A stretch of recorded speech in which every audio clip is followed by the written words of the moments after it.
They tried to silence him. They erased his name. But he rebuilt from nothing. He fought every algorithm. They tried again and failed. Now he's back, stronger. From blackout to spotlight, he's at the White House, at the top of his game. Franchi lives. You are about to enter another dimension, a dimension of truth, unfiltered and uncensored. Welcome to the Raw Feed with Gary Franchi. Truth accelerates dangerously now. Now colliding with destiny. You're not gonna believe what happens next!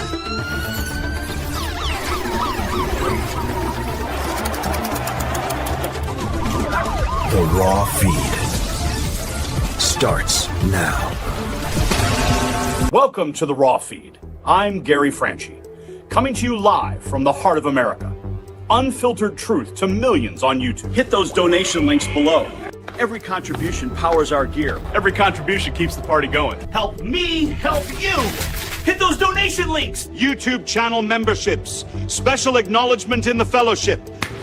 Your super chats keep me standing. Your Rumble rants fuel every round. Say hello to super chats. Spread the intel. Every repost extends our reach. Super chats fuel this spectacle.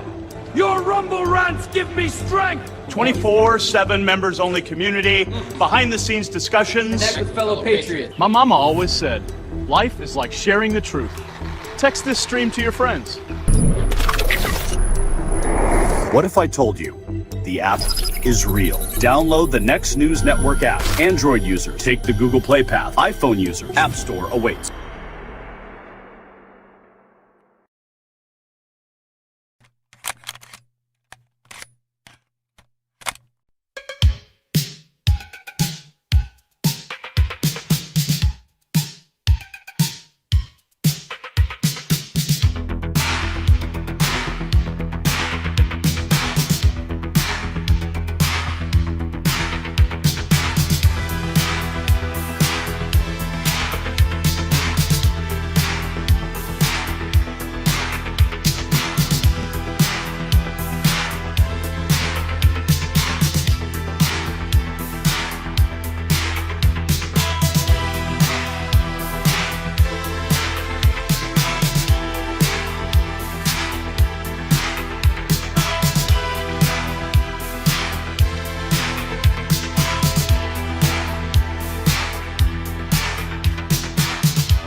Good evening, America. I'm Gary Franchi, and you are watching the Raw Feed. And tonight, December 3rd, 2025, We're witnessing history unfold in real time.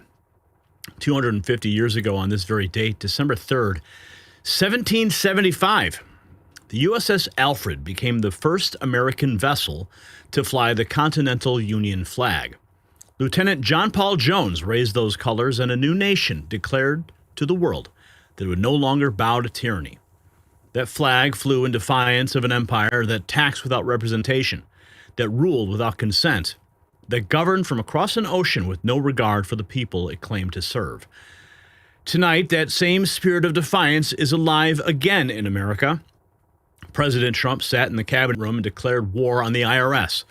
No reform, not reduction, elimination. He announced that tariff revenue has surged 250%, bringing in $195 billion this fiscal year alone. And he made a promise that would have made the founders weep with joy. Americans will soon pay no income tax at all. But that is only the beginning. While President Trump dismantles the machinery of federal oppression, we're also exposing the biggest constitutional scandal in American history. Joe Biden wasn't running the country. An autopen was. A mechanical device was signing executive orders, pardons, and official documents while the man that we were told was sharp as a tack couldn't even hold a pen.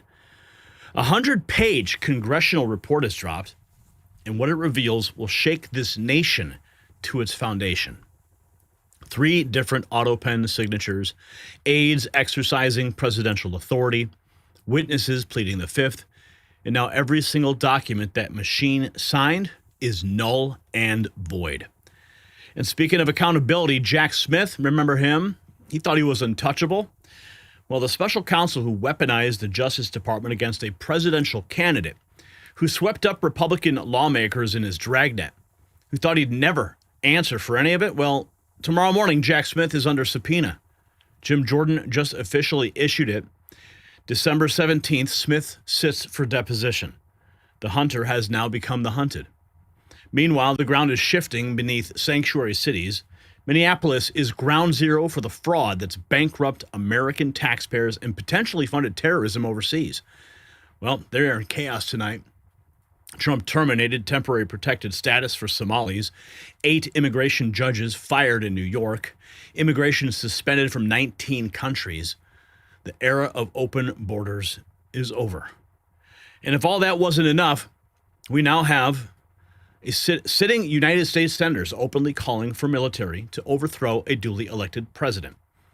Senator Mark Warner went on national television this morning and said the uniformed military may help save us from this president. That's not politics, that is sedition. That's a color revolution being launched on American soil. From the birth of our naval defiance 250 years ago to tonight's Declaration of Economic Independence, the thread is the same. Americans do not bow. We do not comply. And we do not surrender our liberty to bureaucrats, to tyrants, or to the deep state. And tonight, we're going to break down every single one of these stories. We've got the documents, we've got the receipts, and we've got the truth that they do not want you to hear. So buckle up, subscribe if you haven't already, hit the notification bell, and share the stream everywhere. Because the information war is real, and you are the front line. Let's get into it and welcome you to the program. Who's here tonight? Deplorable Diva just dropping $2 in Hi Canada. Love from Arizona. What's up? Michael Jones over on Rumble. Ron the Don, Mrs. Pothead Kenny, Lawrence Coffee Jr., Tyson Curie in the house. I think I did see some super chats rumble in here. Let's take a look here. Wow. Look at that. We got Robert in Canada. Great work. James Fay, $2 there. Hello, N3 Patriots. And then Robert Devine again dropping $2.79 Canadian. And another $2.79 Canadian from Robert Devine. He's on a roll. And Deplorable Diva dropping the $2. Thank you, Deplorable Diva. You guys are awesome. Getting us off to a good start. Let's hit our goal tonight. We're trying to get $100 in the jar, and we will be there shortly. I know we will because we're already on our way. Who else is here? We got two doggies, Michael Jones, Rose Hopper, Pothead Kenny. Patricia Henry, Deborah Gomez. We got Scooby Dragon, Jeff Mages, Venom, Moose Silver Black, Sam Frederick. What's up, Texas? Wayne, good to see you. Bill's Rules is here. James, sorry, in the house. Karen Finley, everyone's filing in. And make sure that you hit the share button. If you're watching on X, make sure you tap the repost button. Send this out to your friends and your followers. And we thank everybody who does that, expands our reach, especially those who copy the link, put it in their phone, and text it to a loved one so they can watch the show with you. So it's great to see everybody here tonight. What else have we got going on? Well, we just got to get to the news. That's basically it. I mean, I'm pretty excited for it. When I saw the headlines pop up about this, I said, let's go. You guys know, if you know me, you know I've been, taxation as theft has been my thing for a long time.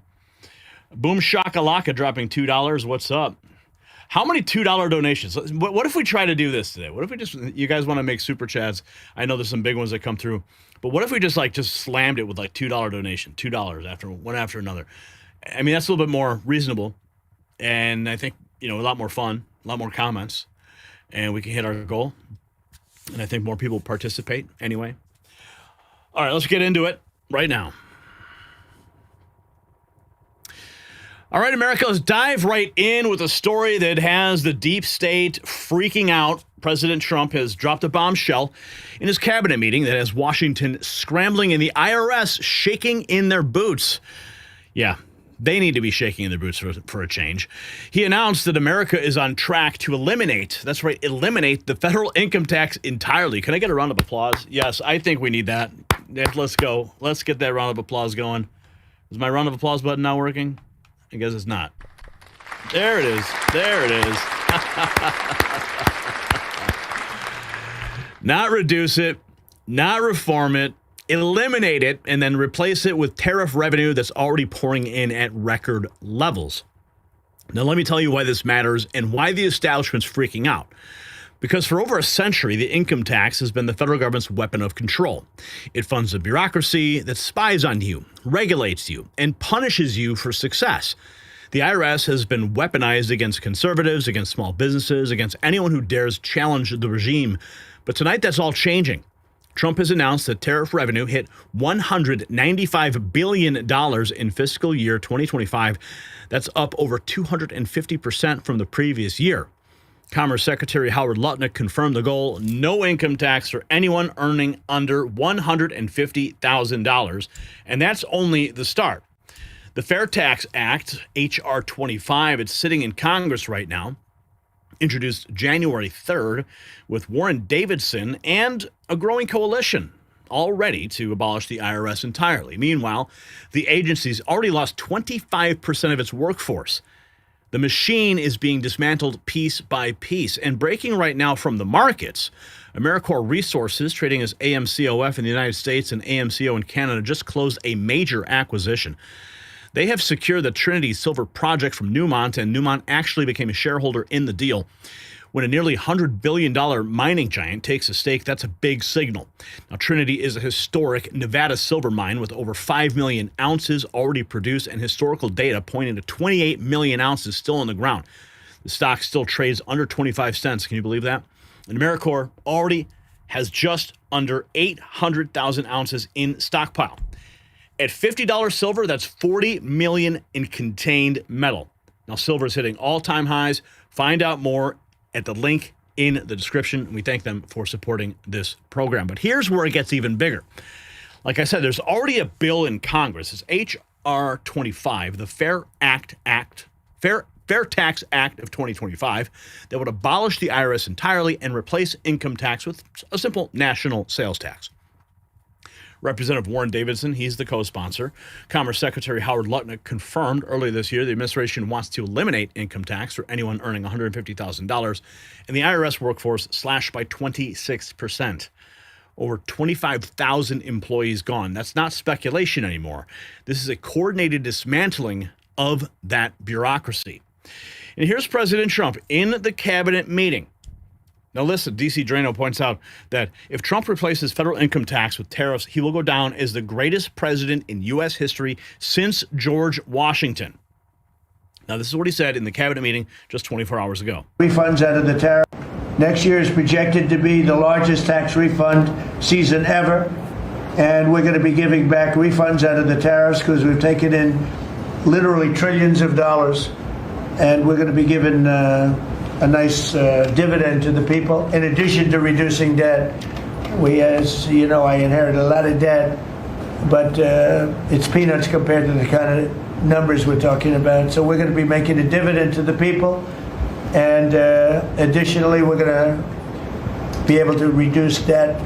And as time goes by, over the next 2, 3, 4 years, those numbers are going to go up. And I believe that at some point in the not too distant future, you won't even have income tax to pay. Yes. Because the money we're taking in is so great, it's so enormous, that you're not going to have income tax to pay. Whether you get rid of it or just keep it around for fun or have it really low, much lower than it is now, but you won't be paying income tax. He said keep it around for fun. Now, I could kind of see how this could play out. You see, they've been fighting Trump on his tariffs. They want to destroy his economic agenda. They want to see Americans suffer. They want to keep us under their heel. That's the goal of the establishment. That's the goal of the globalists. They want you suffering. They want you dependent. President Trump, what he's doing by putting these tariffs in place is he's bringing in all this revenue. And then to go ahead and then cancel the IRS completely, that removes the authoritarian boot heel off the neck of every single American. And they can't have that. So if Trump continues to have economic wins with respect to tariffs, and then we have a bill that's introduced, or maybe it's an executive order, like they did with the Department of Education. I was there. I was in the East Room when they signed that bill with Linda McMahon. It was an amazing thing. I certainly hoped that he would sign an executive order and turn the IRS into a closet, all right, in the in the archives building with one guy working there. That's what I'd like to see. But of course, the deep state, the bureaucrats, the entrenched bureaucracy, they would not want that to happen. It's a control mechanism. So you can bet tooth and nail that those who want to continue to enslave you would fight this. Now, President Trump, though, this is not this was just 24 hours ago. Now, this is what he said in September. Now, I want to point out that, see, this is an ongoing narrative that President Trump has presented. And last time I was at the White House, that was one of the main questions that I wanted to ask, and we'll get to that in a moment. But finally, we're seeing movement on this front.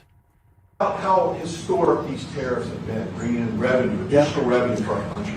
You've also mentioned before they could possibly replace federal income tax. Possible. Do you think that's... Someday it's possible. It used to be. So if you go back to 1913 is when they ended tariffs. We were the richest ever from 1850.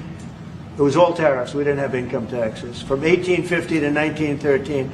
In the 1887s, about 1887, they had the Great National Tariff Act. And it was a group of people that got together because our country was so rich, they didn't know what to do with the money. We had so much money, they didn't know what to do. It was a group of very prominent people that were set up to hand out money to everybody because we were the richest we ever were. Proportionately, we were in 1887, around that time, even in 1913. We ended them in 1913. How did that work out? And then we went to the income tax system, and then we had the Depression. And by the way, a lot of people try and say that, oh, tariffs with the Depression. No, they ended in 1913, and then we went to income tax, and then in 1929 you had the Depression. They did try and bring it back in 1931-32, but the Depression had long started, and this poor, beautiful nation was gone. It was gone. We suffered for 25 years. It took 25, 30 years to really recover from the Depression. And we don't ever want to see that happen again. The tariffs are vital to the success of this country. When I say I ended 7 wars, at least half of those wars were ended because of the power of tariffs. I was able to say, well, we're not doing any business with you, or if you're going to war, we're putting a big tariff on you. and all of a sudden they announced that the war was settled. I settled 7 different wars, one going 31 years. Look at the Congo and Rwanda. Look at that, 31 years. You know, I don't think there'll ever be a president as great as this, knowing how to leverage tariffs to bring about peace. I mean, who's ever done that? And can any future president even hold a flame to what this man is doing? I mean, it's sad that in 2028, this administration will come to an end. I just hope that the next torchbearer has what it takes. 10 million people dead. I got it settled. And a little bit of that one, less than in some cases, had to do with trade and had to do with tariffs. So, you know, tariffs are vital to our country. And just so you know, other countries use them on us. But I just use them a lot better. We're in a much better position. We have trillions of dollars coming into our country. If we didn't have tariffs, we would be a very poor nation, and we would be taken advantage of by every other nation in the world, friend and foe. We're not going to let that happen. And we have a very, very big case in the Supreme Court. I can only say this. Our country has a chance to be unbelievably rich again, but it can also be unbelievably poor again. If we don't win that case, our country is going to suffer so greatly. And then we have this. This is just a couple days ago. President Trump says he may completely cut income tax. Countries who have been ripped for the next couple of years, I think, will substantially be cutting, and maybe cutting out completely, but will be cutting income tax. Could be almost completely cutting it because the money we're taking in is going to be so large. And yet, other countries who have been ripping us off for many, many years, and many years they've just been ripping us to shreds. For the next couple now, let me take you back to July, this summer. The narrative was still simmering at that point. And here's Howard Lutnick announcing that we're bringing in $700 billion in tariff revenue already. MJ that market, that's going to have export. MJ Truth Ultra says, remember, several months ago, the magic number tariff income needs to reach in order to cut income tax to zero. For those making $150,000 or less was $750 billion. We're almost there. And now, as President Trump has just announced, we are way past that point. So the trigger has been pulled, and that's why this conversation is being had again. Get those markets amazing, right? $700 billion a year. That's just net new money the government never had before. So you take that every year for 10 years, that's $7 trillion. And then what they're not counting is the way the president is smashing open these markets. You got every market, right? Japan, Indonesia, Vietnam, you name the deal he does, and he opens that market. That's going to have export growth, right? Never before has our ag and our industrials actually had access to these markets. You know, we're meeting later today with the European Union. You know, the president's goal, get those markets open for Americans to export to them. And that growth is going to pay for everything. It makes Americans richer. And, of course, our tax revenues go up the right way by Americans making more money by winning in business. So the winning. Are you tired of winning yet? Trump dropping the biggest economic bomb of the century. The U.S. may completely eliminate income tax because tariff revenue will replace it. That is a death sentence for the old system, and the globalists heard it loud and clear. And we have this. In April, when tariffs cut in, many people's income tax will be substantially reduced, maybe even completely eliminated. Focus will be on people making less than $200,000 a year. Also, massive numbers of jobs are already being created, with new plants and factories currently being built or planned. It will be a bonanza for America. The external revenue service is happening. That was the declaration President Trump made in April. Now, I want to go to this other point. This was in August. President Trump surprises the nation with a bold statement suggesting tariffs could potentially eliminate income taxes. And it's possible we'll do a complete tax cut because I think the tariffs will be enough to cut all of the income tax. Now, we have a lot of debt that's been left to us, unfortunately over many years. We'll take care of that. But the tariffs If people only understood the tariffs, we're going to be giving people of this country a tremendous tax cut. And we're going to start with people making less than $200,000 a year. So this is a narrative that's been ongoing, and now it is being amplified.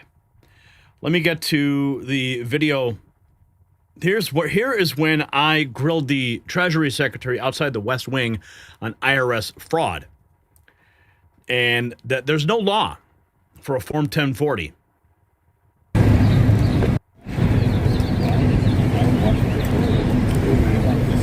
Now, he had just finished a news hit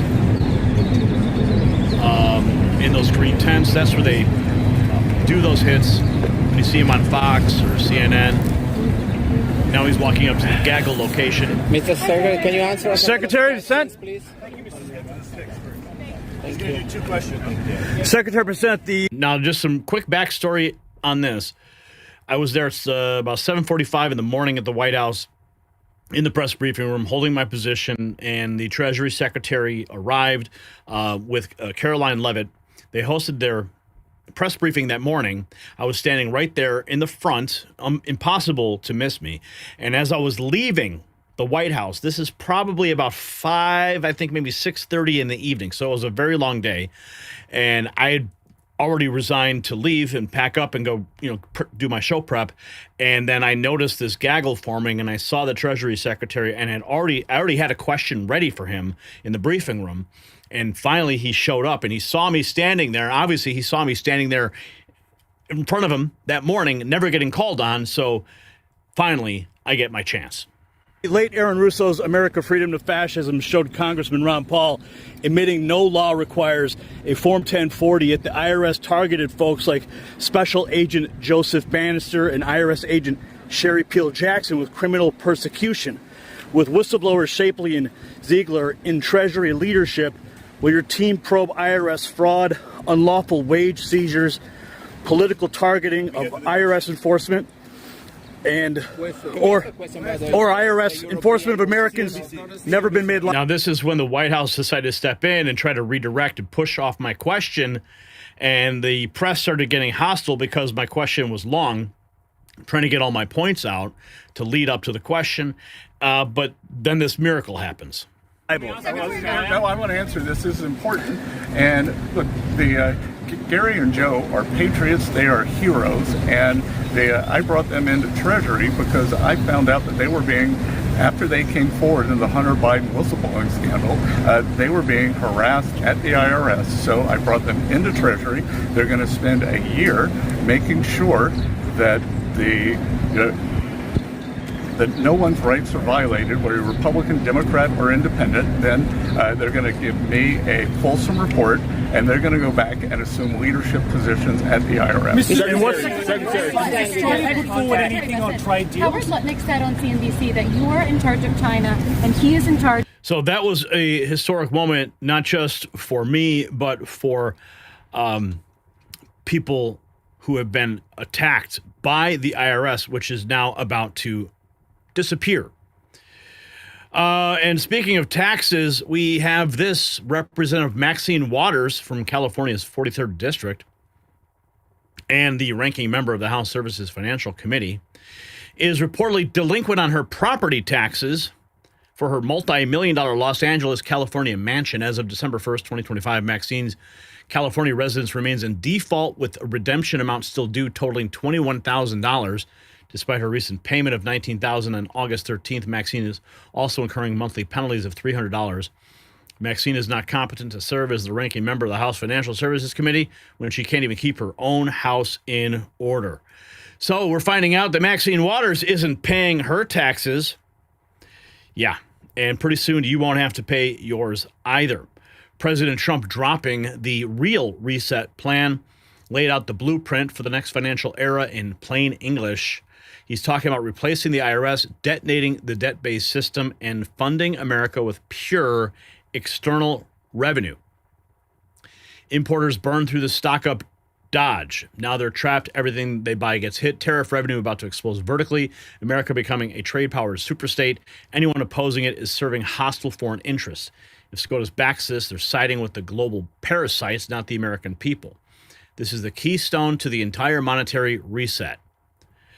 So this is what President Trump, it's a lengthy Truth Social post here. And I'm not going to read it all because it's really, I just basically gave you the Cliff Notes version. But we're going to keep going here because there's more news on this front, so don't go anywhere. Here we have this, October 16th, Representative Warren Davidson shocking a CNN host when he revealed his opinion about the IRS, and I think we're going to agree with him. Groups more easy. Finally, the Wall Street Journal has a big article this morning, an investigation where they say the Trump administration is preparing sweeping changes at the Internal Revenue Service that will allow the agency to pursue criminal inquiries of left-leaning groups more easily. That's according to people familiar with the matter. A senior IRS official involved in the effort has drawn up a list of potential targets that includes major Democratic donors, some of the people said. I want to play for you what then President Trump in 2019 said about using the IRS to investigate political opponents, and then Senator J.D. Vance said about it. Listen. I will never allow the IRS to be used as a political weapon. This is about whether we have functional constitutional government in this country. If the IRS can go after you because of what you think or what you believe or what you do, we'd no longer live in a free country. So where are you on this, Congressman? Are you sort of with 2019 Donald Trump and previous J.D. Vance on the idea of using the IRS to investigate political opponents? I'm rooting for the IRS to be closed. I've got a constitutional amendment to repeal the 16th Amendment. I think it's a massive invasion of privacy to collect all this information from citizens in the first place. And so I hope we completely repeal the 16th Amendment and fully close the IRS. Look, we've got lemons. Democrats have chosen to shut the government down. The Trump administration's making lemonade. And one of the areas that we've cut is the IRS. And so I think there's a lot of dead weight there and a lot of people involved in things that really are outside the purview of collecting the revenue for the country. We saw this going back to the Obama administration and with Lois Lerner and others. So it's an agency that can be weaponized. And I think those kinds of agencies should just go away. I agree 100%. They need to go away. It's long overdue. Continuing with some of the remarks from Howard Lutnick. Right. Okay, so I said, I think we're going to cut $1 trillion a year in expense. And then I think we can, through tariffs and other means, we're going to get revenues of $1 trillion. Okay? Incremental revenue. Incremental revenue. Yeah. And we're going to balance the budget. But sorry, let me just ask one question. How did the tax cut to the extension of the tax cuts? There is zero basis. I mean, zero basis. Where I was yesterday and where I am tomorrow, it's a tax cut. No, it's not. It's the exact same thing as yesterday as today. To say continuing yesterday tomorrow is like silly. So let me ask you on tariffs. Having studied it yourself, when there's higher tariffs, people purchase less. Things cost more. No, we'll talk about tariffs. Yeah. Let's just finish. Let's just finish Doge. So I'm in the car with him, right? And I said, we're going to balance the budget. And I said, but I have one favor to ask of you. If we can balance the budget for you, will you agree to waive all income tax for every person who makes less than $150,000 a year for the United States of America? Which, by the way, is about 85% of America. Right. And the reason you want to work for Donald Trump is he looks at me and goes, sure. Like, you realize the President of the United States said, if you balance the budget, sure. And he's not lying. He's not kidding. He's like, yeah. Yeah, sure. Let's do it. Let's balance the budget. Let's go. And now President Trump saying it in the cabinet meeting. It's happening, folks. I don't think most people realize that Trump's tariff system has the potential of eliminating the need for the IRS and the Fed. Yes, we need to get rid of the Federal Reserve, give the power back to the Treasury directly. We don't need a middleman printing our money. Let's see. President Trump, despite the massive amount of money being made by the United States of America, hundreds of billions of dollars as a direct result of tariffs being charged to other countries, the full benefit of the tariff has not been calculated in that many of the buyers of goods and products in order to avoid paying the tariffs and short-term stock up by purchasing far more inventory than they can use in order to avoid tariff payments. In short-term, the heavy inventory purchase is now, however, wearing thin, and soon tariffs will be paid on everything that applies to. Without avoidance, the amount of amounts payable to the U.S. will skyrocket over and above the already historic level of dollars received. These payments will be record-setting and put our nation on new and unprecedented course. We're already the hottest country anywhere in the world, but this tariff power will bring American national security and wealth, the likes of which has never been seen before. Those opposing us are serving hostile foreign interests that are not aligned with the success, safety, and prosperity of the United States. They couldn't care less about us. I look so much forward to the United States Supreme Court's decision on this urgent and time-sensitive matter so we can continue in an uninterrupted manner to make America great again. Thank you for your attention to this matter. That was in November, President Trump posting that. Let's see, what else have we got in the list here? Top brass at the IRS. This was 48 hours ago posted. Top brass at the IRS tells Congress paying taxes is completely voluntary and that the IRS solely relies on voluntary compliance. I think as we all know, that our U.S. tax system is a voluntary tax system, and we depend on people willing every year to sit down, fill out that form, and pay their appropriate amount of taxes. So I really think enforcement is a reward to those who voluntarily comply. And I think if the public does not see that the IRS is enforcing the laws, we're going to be at risk of losing people continuing to voluntarily comply. Losing the risk of people voluntarily complying. Here's a former IRS agent explains why income tax is voluntary and, if enforced, is technically illegal. There, she was doing very well, had received numerous Jackson. She is an ex-IRS agent, CPA, fraud examiner. She was working for the IRS. She was on the fast track to success there. She was doing very well, had received numerous awards for all of the work she did. And she realized that there is no law and that the biggest fraud was the IRS. I tried to be the best at whatever I did. So when I got to the IRS, I hit the ground running. My first year in 1988, I got the fraud award. It's a big shaped in Georgia award for fraud. But I got numerous awards, and my biggest one is from the IRS commissioner himself back in 1995. It was Fred T. Goldberg. One of the things that I wanted to tip you off on as far as what the IRS does before I get into the story, they had, I don't know what they're doing now, but they had what's called a Market Segment Specialization Program, or MSSP. They would take different market segments, like ministers, and try to figure out how much money you were underreporting. Let's take beauticians, for example. I'm going to audit her beauty shop. She owns the shop and she has some people working there. Based on the assumption that the IRS has that people don't report all of their money, but they like to put all their expenses on there. So granted, all her expenses are on the tax return, and I figure out how many bottles of this and that she bought, I can calculate a dollar figure. So I'll tell Sophia, after it's all over and we're buddy-buddy, I just shock her and I say, well, guess what? It looks like, based on my calculations, that you really brought in $80,000, but you have $50 on the tax return. So here, you owe the IRS back $30,000. What would she do? She would sign off on it. I only had 2 cases in 7.5 years where somebody actually bucked at me. People are so afraid. The government and the media have gotten you guys so afraid of the IRS that you don't even buck them. Now, mind you, she might have left some money off. Maybe there was several times where she just didn't report the cash. And maybe that's why. Maybe she has no idea how much she, quote-unquote, underreported. Maybe that was it. But they always acquiesce. They got one, anybody own a laundromat, they have one that will calculate, based on your water bill, how many loads were washed at your laundromat. And the point to all of this is what they do to people, and people just acquiesce to it. When I quit the IRS in 1995, and after maybe a year of being Jim Cleaver and realizing that that was just not me, I hung my shingle, which in accounting terms or business terms is you start your own business. Now, you know that picture of Uncle Sam, the one that says Uncle Sam wants you? I used that same picture, and I had it really big, and I says, Uncle Sam wants your money, but I'm a former IRS agent, and I'm going to show you how to get it back. You know, the people came running. And then these people start coming to me saying, I keep hearing that we're not supposed to pay tax. Or I keep hearing that the tax law is a fraud. And like I said, I was raised differently. I never would look at that person and say, you're a cuckoo.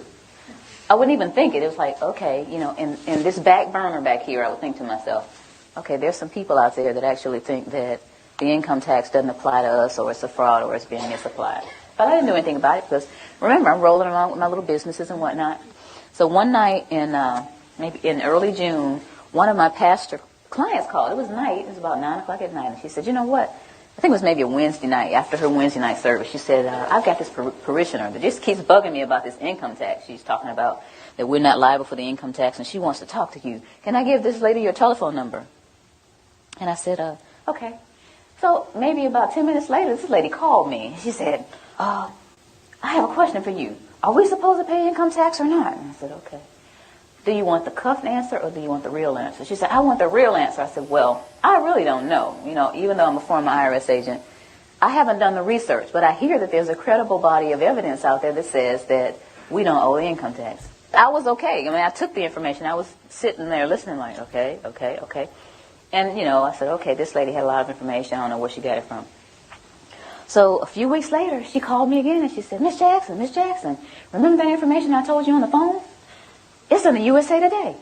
Pull it up on the internet. Okay, so I got the USA Today. It was July 7th, 2000. And it says, Dear we the people, most citizens are not required to file an income tax return. The 16th Amendment to the Constitution is a fraud. And if you file, you waive your Fifth Amendment rights. I said, okay, that's some of the stuff she was saying. Now, this is a lot of reading. But I kept reading because I was very interested, you know, being a CPA and into fraud and all that. I wanted to see what was going on. So here in the third column, it says no one has been able to collect the $50,000 reward offered by Bill Conklin to anyone that can identify the section of the Internal Revenue Code that makes a typical worker liable for the income tax. I'm serious about winning the $50,000. Okay, so it's at my desk. Basically, I just shoved everything off my desk and got the codes out, the regulations out, the tax guide I got on the internet to look at the Cornell University site, all these different things, and I started researching. And 2 weeks later, I said to myself, oh my goodness, we have a problem here. It doesn't look like I'm going to win this money. And I was sitting there at my desk thinking, this thing is a fraud. 2 weeks it took me to sit there and realize that. I didn't just look at the positive, I looked at the negative, I looked at the IRS site. All these things are going on. This thing is a fraud. Being a CPA and a former IRS agent, I sat there at the desk, you know, I was by myself, and all these thoughts started going through my head. The first thought was, now I'll finally open up the codes and regulations. Because see, at the IRS, they trained us with these little guides. We didn't use the codes and regulations. We would get one of these, and you would have to read it, understand it, and pass this little test. And all these little guides that I got, I read them, and I made A's on all my tests. And I thought, and I guess the rest of the agents in training thought, that the information that was in here was the same that was in those thick codes and regulations. But it's not necessarily the same. The things that are in these training manuals are not necessarily the same thing as in the codes and regulations. I learned that in my studying. In the time that I was doing the research, I also learned about the Pocket Commission. And I'm going to let this go around the room, but y'all got to give it back. This is the outside that I purchased of the Pocket Commission that I had. And before I left, I had the sense of mind to make a copy. This is the little badge I used to flip out at people and say, give me your books and records. Give me your bank statements. Give me all your credit cards, you know. And, you know, people, okay, here, you know, even the counties, I go to the county, do it. I go just about anywhere and flip this little thing out and get whatever I want. You know, there's a lot of power nuts out there doing that, guys. Y'all know it. Half of you already know about it. There's an enforcement Pocket Commission, and there's a non-enforcement Pocket Commission. And I started looking back at this thing. It has SER, Southeast Region. First of all, I'll read it. It has my picture up here, and it says, Sherry Jackson, whose signature and picture appear above, is duly commissioned as Internal Revenue Agent and has authority to perform all duties conferred upon such officers under all laws and regulations administered by the Internal Revenue Service, including the authority to investigate and require and receive information as to all matters relating to such laws and regulations. And it has SER and some other numbers and an A. And based on this Internal Revenue Manual, A means administrative. So I'm an administrative clerk out there on the front lines. And I'm an administrative clerk with a non-enforcement Pocket Commission. Okay, so I'm starting to get angry here. Starting to think about all that. I had to take bribes and get little tape recorders taped to my body and the little microphones on me and go in and take bribes from people. But, you know, thinking about stuff like that, you know, what they got me out here and I'm thinking I really have authority. And this is administrative. non-enforcement pocket commission. That was one of the other things I thought about. Her story is absolutely amazing, as is Joe Bannister, and she's one of the people that I asked the Treasury Secretary about. You saw that earlier clip. You see, America, this is the moment. For the first time since 1913, we have a president with the will and the way to end the income tax. Because tariff revenue is exploding. The fair tax is in Congress. The IRS is bleeding personnel. The stars are aligning for the biggest tax revolution in American history. Now, let me bring this home for you. What Trump announced today isn't just some far-off fantasy. It's a concrete plan backed by real numbers. $195 billion in tariff revenue and climbing. 25% of IRS agents are already gone. Legislation ready to move. The income tax has enslaved American workers for over a century, taking your money before you ever even see it, funding a government that works against you. That era is coming to an end. And President Donald Trump is doing what no president since the income tax was created has had the courage to do. He's killing it. And when it's gone, you'll keep what you earn. Your family will build real wealth. And the IRS will be nothing but a bad memory. So what do you think? Is America ready to end the income tax? Yes or no? Let me know in the comments below. And if you want to support our work here, take a look at our merch shop. You'll find a link below. Yeah, baby, let's go. Let's go, man. I am so happy to be reporting that news for you. And so happy to hit these super chats. Wow.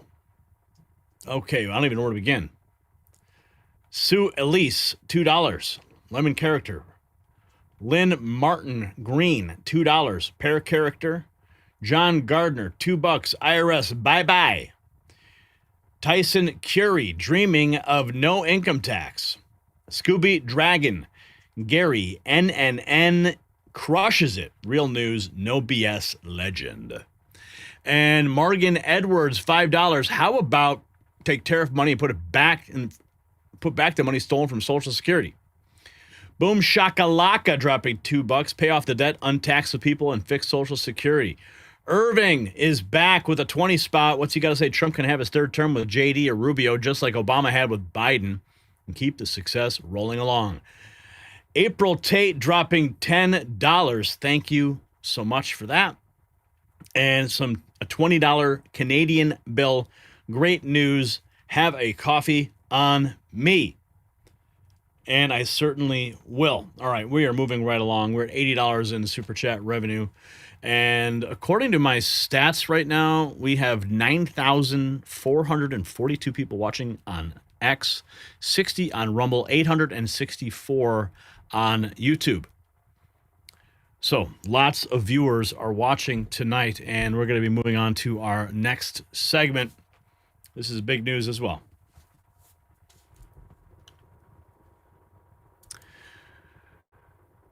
America, we may have the biggest constitutional scandal in American history unfolding, and I'm not using that phrase lightly. President Trump just declared that every document, every executive order, every pardon signed by Joe Biden's autopen is null and void. That's right. The robotic signature that ran the country while Biden allegedly sat on the sidelines is now officially worthless. Trump announced that 92% of Biden's signatures were made by autopen, not by Biden himself. And the people operating that machine, they did so, in Trump's words, illegally. Now connect this to the bombshell report that James Comer released in October, 100 pages documenting how Biden's inner circle deceived the American public. The investigation found 3 separate autopen signatures were in use, 3 different versions. The House Oversight Committee discovered that executive actions were executed without written authorization and without any clear record of Biden's approval. Key aides, including Kevin O'Connor Annie Tomasini and Anthony Bernal pleaded the Fifth Amendment. They refused to answer questions about who was actually running the country. And those last-minute pardons for Fauci and Milley, the January 6th committee members, all potentially signed by a machine. Well, Biden didn't even know what was happening. And this just in from the financial wires, a deal just closed that has investors paying very close attention. AmeriCorps Resources, ticker AMCOF in the U.S. and AMCO in Canada, just acquired the Trinity Silver Project from the mining giant Newmont. And here's what makes this interesting. Newmont took a stake in AmeriCorps as part of the deal. Now, we're talking about nearly a $100 billion company betting on this project. Now, Trinity sits in Nevada, one of the world's best mining jurisdictions, with over 5 million ounces of historic production and an estimated 28 million ounces still underground. Now, AmeriCorps has 800,000 ounces already in stockpile. The stock trades under 25 cents, and silver just hit new all-time highs. If you want to find out more, go to the link in the description for the details. And we thank them for sponsoring this program. But here's where it gets even more explosive. The Oversight Project discovered not one, not two, but 3 autopen signatures used throughout the Biden presidency. And what you're looking there at on the screen is the autopen that President Biden used. And clearly something simple that he could activate if needed, but I think it was really run by his staffers. Their choice, it's clearly a simple version, but anyway, so this is all starting in the very first week of Biden's term. James Woods calling it out directly. The same regime using machine signatures also handed out Social Security numbers to millions of unvetted migrants. And now there are reports that one autopen pardon may have gone to a $350 million Venezuelan cartel money launderer. This wasn't just covering for cognitive decline. This was a machine running the country. And how much did they pay for that pardon? Now, of course, I kid. This is apparently a popular toy. The it toy for this Christmas is a children's autopen. But we're finding out that 92% of Biden's entire presidency has been erased. Massive illegal autopen scandal wiping out nearly all orders and documents. Democrats like Adam Schiff are in total panic mode. Let's check out the news as it happened. Approval is not. I'm going to read you exactly what he posted. He said, quote, any document signed by Sleepy Joe Biden with the autopen, which was approximately 92% of them, is hereby terminated and of no further force or effect. He says the autopen is not allowed to be used if approval is not specifically given by the President of the United States. He also says in that post, quote, I am hereby canceling all executive orders and anything else that was not directly signed by crooked Joe Biden because the people who operated the autopen did so illegally. He goes on to say in that post, Joe Biden was not involved in the autopen process, and if he says he was, he'll be brought up on charges of perjury. He says, thank you for your attention to this matter. Of course, this was just posted moments ago to Truth Social. Again, the president, as we know, following him is at the golf course. So, of course, we're hoping to confirm and get any more information about this. Alicia. Bringing up Biden on perjury charges. Every single 92% of them, all erased. Back in May, we've been tracking this for a long time. Whistleblowers say Biden aides used twin autopen robots to stamp pardons and EOs while he napped, and laws were passed while Biden slept, rewriting America with no president awake. There is a nice little sketch, huh? This just 6 hours ago. Representative James Comer and guest host M. Howell tweets discuss Biden-era executive actions signed by the autopen. But he said the autopen signature is no good, and anything that it was affixed to no longer has legal force and effect. Of course, he's said things like this before, and we haven't seen the Department of Justice move on it just yet, but it seems different this time. What's your take on where we are? Well, I applaud the president for making that decision. It's the right decision. Your all's oversight project did a great job discovering that the autopen was used all those times in lieu of the president's signature. But I would go even further. Our investigation wasn't just about the autopen. It was about the unauthorized use of the autopen. Not only did we ask people about why the president staff used the autopen instead of the president himself signing the signature, we went further and said, were you ever around President Biden when he discussed any of these pardons or executive orders? And after hours and hours of depositions, there was never any evidence that Joe Biden had any knowledge of the use of that autopen, much less the fact that you're not supposed to use autopen, the legal document. But there was no evidence that Joe Biden was present in the decision-making process. And we also went by his calendar we got from the National Archives. There were never any scheduled meetings to discuss things like the pardons, especially over the last 3 months of the presidency during the lame duck period, when the autopen was used so excessively. And I would authorize it was used without any authority or participation from Joe Biden. So I think that the evidence is there in our report, the Oversight Committee report, that can be used in court to uphold, hopefully, an executive order by Donald Trump that makes all the legal documents signed with Joe Biden's autopen deemed null and void. He said the null autopen and void. Oh, and here's President Autopen himself. The puppeteers. This was James Woods. The puppeteers running Biden presidency by autopen also granted illegal Social Security numbers to millions of unvetted illegals. They essentially invalidated your citizenship by making an invader a voter. After they fired Fox to reveal what's really going on. Doge exposed our immigration asylum disaster. That was the tip of the iceberg. Now, here's the story. Doge has found that immigration gave a work authorization document to illegals just 5 months after they filed for asylum. That document allowed them to work while they waited to hear whether their asylum request had been accepted or denied. So, Trump declares the Biden autopen signed pardons and orders null and void, setting off major legal and political showdown. Here is the actual post. I think we got a better shot of it. Let me get to that. Before I do, let's go and check out more. This is 48 hours ago. Representative James Comer. The Oversight Committee exposed how Joe Biden's inner circle sought to deceive the public, cover up to his decline, and took unauthorized executive actions with the autopen. President Trump has now deemed Biden's autopen actions null and void. Let's check in here more with Comer on Hannity. The House Oversight. Welcome back to this special edition of Hannity.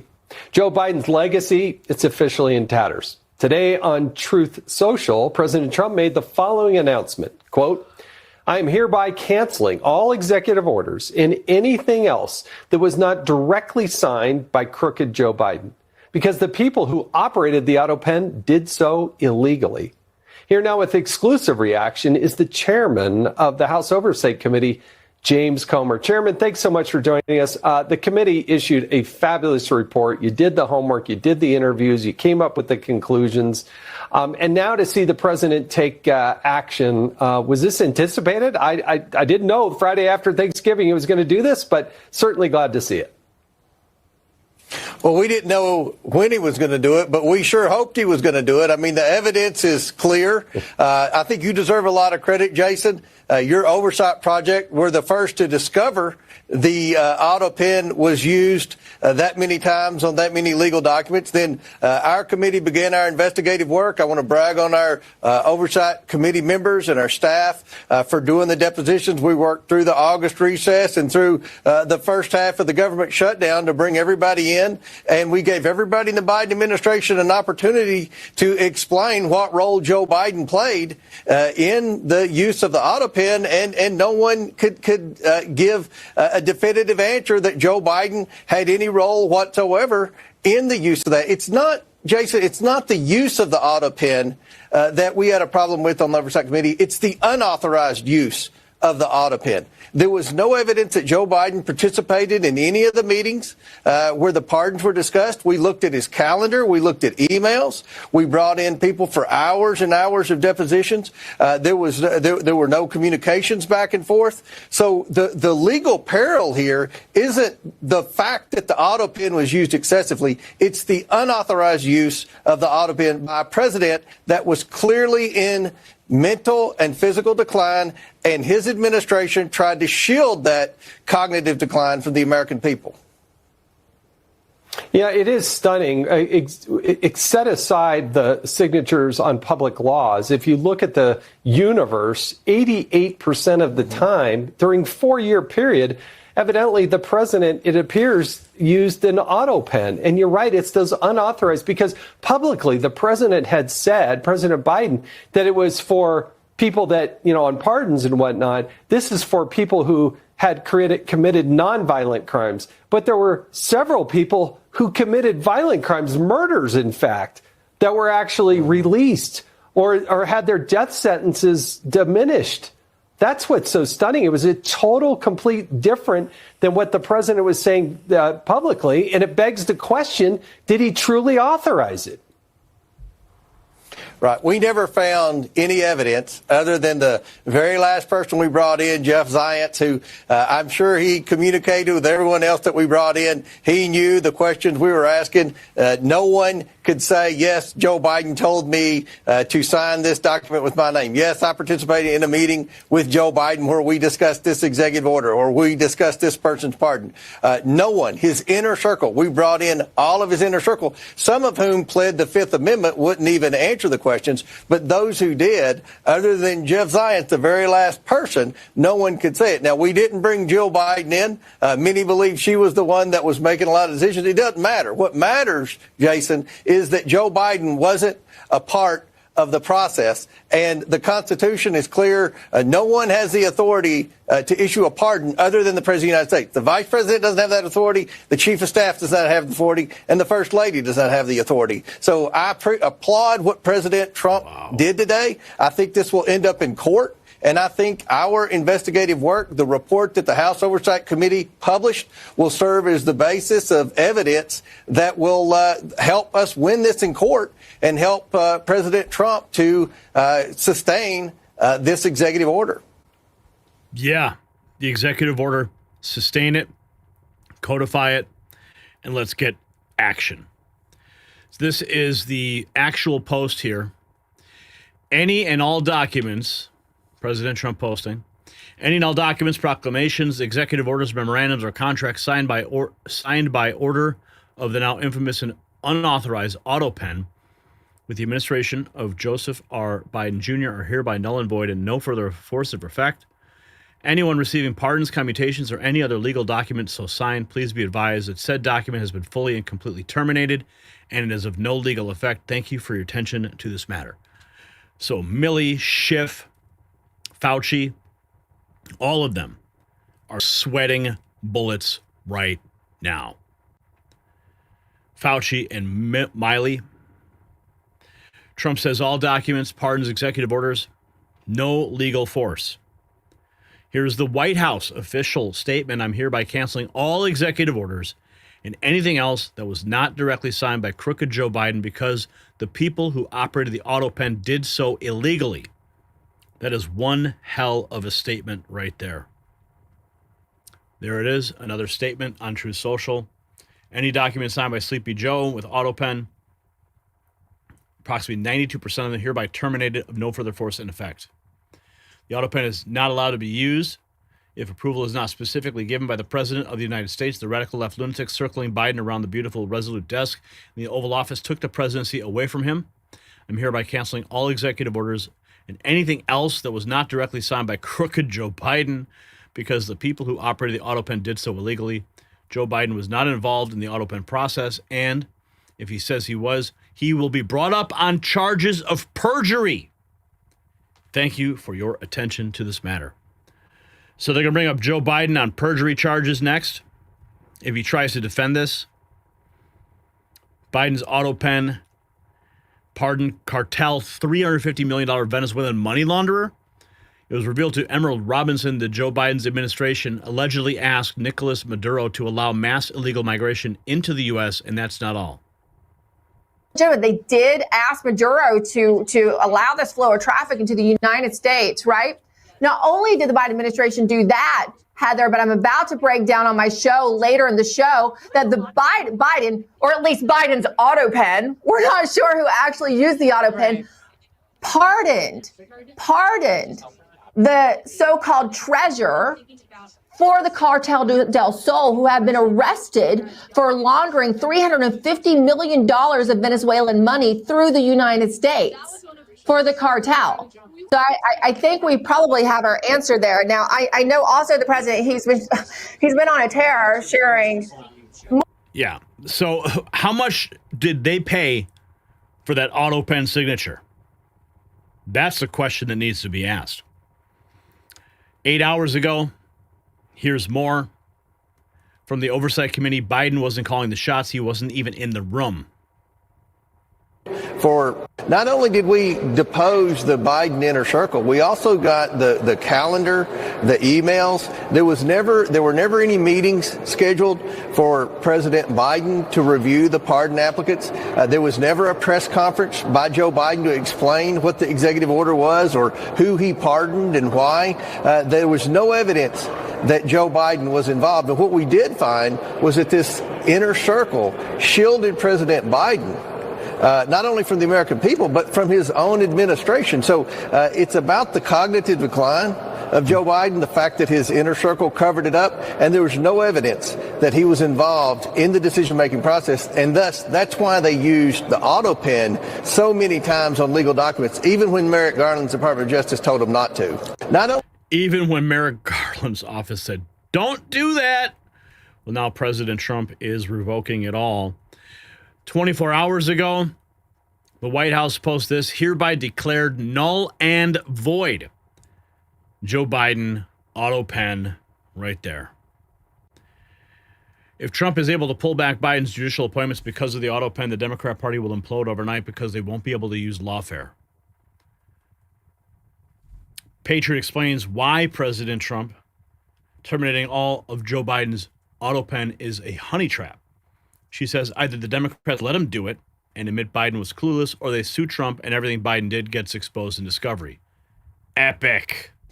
But what if President Donald Trump announcing he is going to terminate all of Joe Biden's autopens? This is spectacular, and I'm going to tell you why. The media is all over this shit already. They're like, he can't do that, right? But what if he does? Well, the Democrats have two choices. They can either allow him to do it and admit that Joe Biden was not of his right mind and capable of running the country, or they can sue him to say, you can't do that. And of course, President Trump is anticipating them to sue him. But here's what happens when they do. Donald Trump and the DOJ now become privy to discovery, testimony, internal logs, medical records, staff communications, autopen records, all of it under oath. Discovery. It's epic. It's a honey trap. So witnesses are going to be asked, who was running the White House? Were presidential duties done outside of the scope of the actual president of the United States? And they're forced to answer, because otherwise it's fraud, it's perjury. And if the courts rule that the autopen was invalid based on the testimony, then all executive orders are nullified, all military direction nullified, agency actions, legislative signature. It would basically erase Joe Biden's entire presidency. And this would be the biggest scandal in our lifetimes. This is an absolute honey trap. It is a win-win situation. And this is epic. President Donald Trump announcing he is going to terminate. Indeed. Oh, the autopen scandal is only just beginning. So think about what this means. For 4 years, Americans were told Joe Biden was sharp, he was engaged, he was in command. But the evidence tells a very different story. A mechanical arm signing documents, aides refusing to testify, no chain of custody, no proof that Biden even knew what was being done in his name. This is not a scandal. This is a constitutional crisis. An unelected shadow government was running America. So, America, we've just witnessed something truly unprecedented. A sitting president declaring his predecessor's official acts void because they weren't actually signed by the president. Think about that. Every executive order, every pardon, every official document signed by that autopen is now legally worthless. That's according to the White House. Fauci's pardon, void. Milley's pardon, void. The January 6th committee's protection, gone. The Comer report proved what we all suspected. Biden wasn't running the show. He was a puppet the entire time. His aides were pulling the strings. And they're pleading the fifth because they know what they did. This is the unraveling of a 4-year cover-up, and we're watching it happen in real time. My friends, justice moves slow, but the accountability is just beginning. So everybody who operated that autopen, do you think that they should face criminal charges?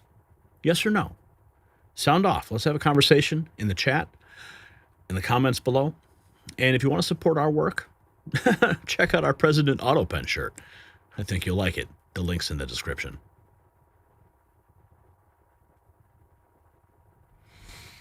President's Autopen. Oh, yeah. Let's see. Do we have? I think I have that. Let's see if I have that. I think it's shop.next news network. Load up. We have another. Let's see. There's shop, and then I think we also have store. Dot. Next. News. Network. Oh no, I gotta fix the DNS on that. But where's that shirt? Anyway. Okay. We got this super chat come through, and we have a new gifted membership from Craig to Becky. Welcome to the family, Becky.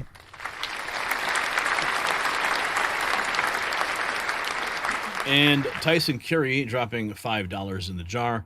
Arrest Fauci, the illegal J6 committee, and anyone else that was pardoned by autopen. Time to send a message, Trump. I am game for that. Okay, moving right along into our next topic. Don't go anywhere because we got some more news to break down for you. More deep state traitorous news is happening. The subpoenas are flying. And there are some people who are very, very, very nervous right now. Namely, Jack Smith. All right.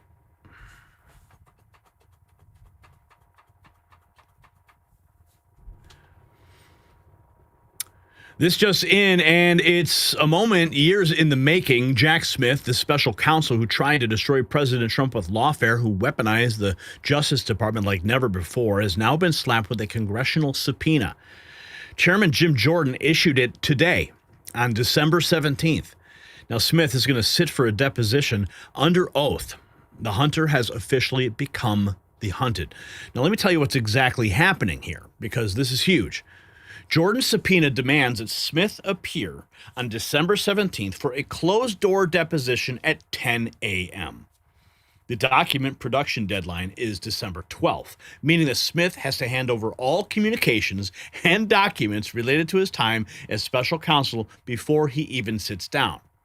And here's the kicker. The Department of Justice sent a letter to Smith's lawyers authorizing unrestricted testimony.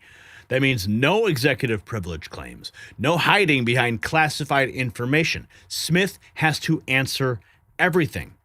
His lawyer, Peter Koski, confirmed he will appear, telling reporters Smith looks forward to clarifying the various misconceptions about his investigation.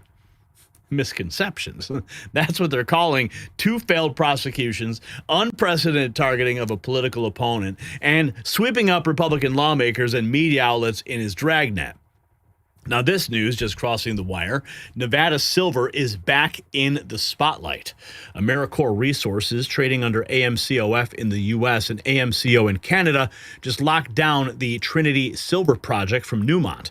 Now, that's a historic mine with over 5 million ounces already pulled from the ground and data suggesting 28 million ounces remain. Now, Newmont didn't just sell it. They actually became a shareholder. When a nearly $100 billion mining company takes equity in a buyer, that tells you something. AmeriCorps is sitting on 800,000 ounces in stockpile right now. And at current silver prices, that's tens of millions in contained value. The stock is still trading under 25 cents, and silver is at record highs. More details at the link in the description below. You're going to want to check it out. And we thank them for supporting this program. But here's what makes this even bigger. Smith's lawyer says he actually wanted to testify publicly in an open hearing where America could watch. Well, Jordan said no. Closed doors. That tells you Jordan isn't looking for theater. He's looking for testimony that can be used, documents that can be subpoenaed, names that can be exposed. You see, if he went ahead and testified publicly, it becomes a spectacle, a distraction. He gets his 15 minutes of fame. Jordan not playing that game. Meanwhile, Senators Johnson and Grassley, they previously revealed that the Biden White House was directly involved in helping launch Smith's investigation, even secretly obtaining Trump and Pence's former phones to hand to prosecutors. This was not independent, my friends. It was coordinated. Now we have this. This 8 hours ago, Jack Smith officially being subpoenaed. This is the letter that was sent to Mr. Jack Smith. The Committee on the Judiciary is continuing to conduct oversight of the operations of this Office of Special Counsel you led, specifically your team's prosecution of President Donald J. Trump and his co-defendants. Due to your service as special counsel, the committee believes that you possess information that is vital to the oversight of this matter. Based upon communication with your counsel, we understand you are available to testify at a deposition on December 17th, 2025. Accordingly, please find enclosed a testimonial subpoena for a deposition at 10 a.m. on December 17th and a document subpoena for the requested materials to be produced to the committee by December 12th, 2025.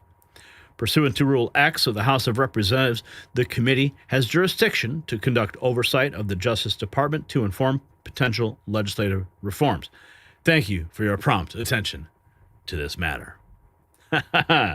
Jim Jordan signing off. And yes, the mask has slipped off Jack Smith's operation, and the deep state creature is hissing. The illusion of justice is gone. Trump was right. This administration, good evening. This administration remains committed to transparency and security for every American. Together, we will strengthen our alliances and move this nation forward. Because the American people, they walk among us. What the hell? How many more of you are hiding behind these? Good evening. This administration remains committed to... They can hide all they want, but President Trump, Jim Jordan, is going in for the kill shot. Jack Smith is being subpoenaed. Here's a clip of Jim Jordan in the Oversight Committee. I'm sorry, that's false. This is June 4th, 2024. Prosecutors aren't supposed to tamper with evidence, and it looks like that's what he did. He changed the sequence of the documents that he seized from Mar-a-Lago.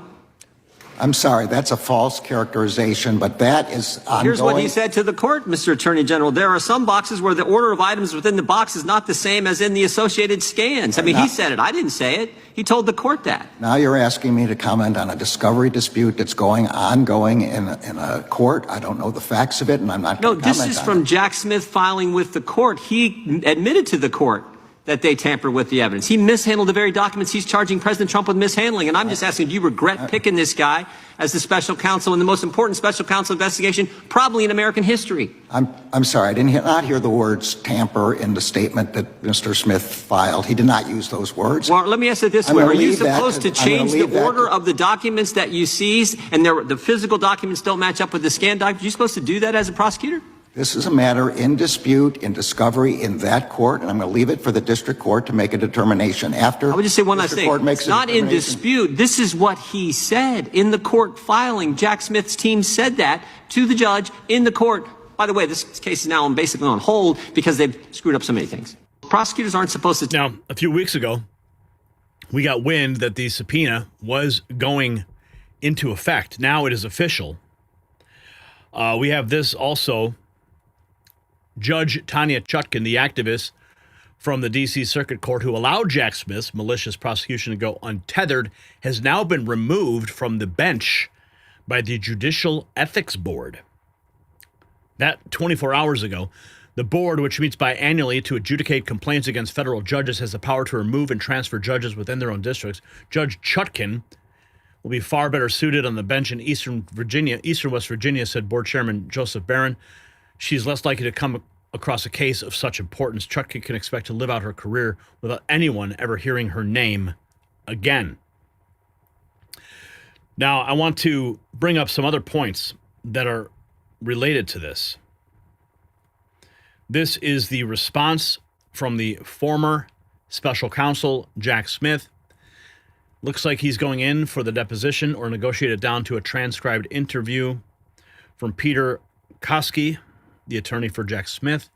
Nearly 6 weeks ago, Jack offered to voluntarily appear before the House Judiciary Committee in an open hearing to answer any questions lawmakers have about his investigation of President Trump's alleged efforts to unlawfully overturn the election results and retention of classified documents. We are disappointed that offer was rejected. Of course they were. They wanted to have a spectacle. We're disappointed the offer was rejected, and the American people will be denied an opportunity to hear directly from Jack on these topics. Can you imagine the gaggle of cameras and press following Jack Smith in and out of the Capitol building? Of course that's going to happen because it will be a closed-door deposition. He will probably make a statement because that's what he really wants to do. He wants to go out and make some declarations that this is a witch hunt against him. It's political retribution, blah, blah, blah, blah, blah. He's just a victim, blah, blah, blah, blah, blah. You know, the typical stuff. But the actual facts of the matter will be behind closed doors. We're disappointed the offer was rejected. The American people will be denied the opportunity to hear directly from Jack on these topics. Jack looks forward to meeting with the committee later this month to discuss his work and clarify the various misconceptions about his investigation. A side note here, President Trump delivering a major address to the nation from the Oval Office tomorrow. That was actually today. I believe it was about automotive work. Former Special Counsel Smith has been subpoenaed by House Judiciary Chair Jim Jordan. Smith is ordered to show up and be deposed at the Capitol December 17th. If Smith refuses to show up, he must be arrested, says Nick Sortor. Here's the headline on Fox. Jack Smith subpoenaed with House Judiciary Committee. Subpoena includes sweeping demand for all documents and communications from Smith's time as special counsel. But of course, Jack Smith going on a roadshow after the news initially broke about 6 weeks ago, when we first brought this to your attention, going on a roadshow, trying to clear the air. And he says, politics played no role. No role at all. Of course, it's laughable because his entire career has been one partisan hit job after another. If denial were an Olympic sport, Jack Smith would win gold and indict the referee. Here's that moment when he was on his roadshow. The idea that politics would play a role in big cases like this, it's absolutely ludicrous, and it's totally contrary to my experience as a prosecutor from, the time I was a junior prosecutor. When I started out, if I had told my boss at the DA's office, hey, I've got this case, and I was going to bring it but I just found out that the guy is a friend of the DA, so maybe we could find a way not to bring it. Or if I said, hey, I wasn't going to bring this case because it's not a legitimate case on the facts and law, but I saw that he was an enemy of the DA and maybe we shouldn't bring it. My boss, my first boss, he would have tossed me out a window. The idea that politics would play a role. But they didn't toss you out the window when you went to the White House, did they? Senators Johnson and Grassley revealed the Biden White House was directly involved in trying to help start Jack Smith's investigation against Trump.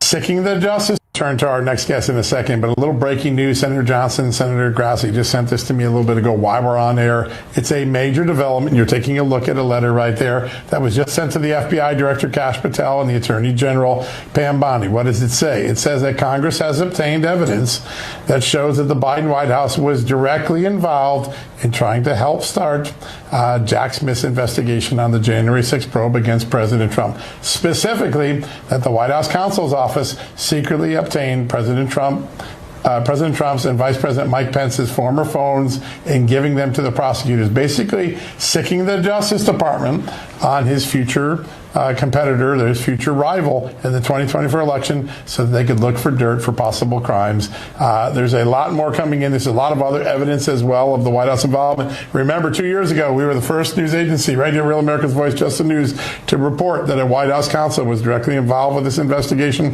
Now, more details, including imagine this, you're the Democrat president and you go get the old Republican's phone for your prior president and send it to the Justice Department. That's what Senators Johnson and Grassley were able to confirm tonight. It's in that letter. Keep an eye on justthenews.com. We're going to get you up to speed on that all throughout the night. Yeah.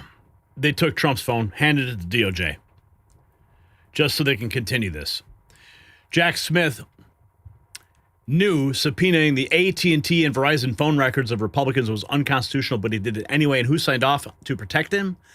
Judge Boasberg, of course. Then they hid it with gag orders. C3 writes, both of these criminals belong in prison. So this is the first step here. December 17th is the day of reckoning for Jack Smith. And like I said, we are going to see it.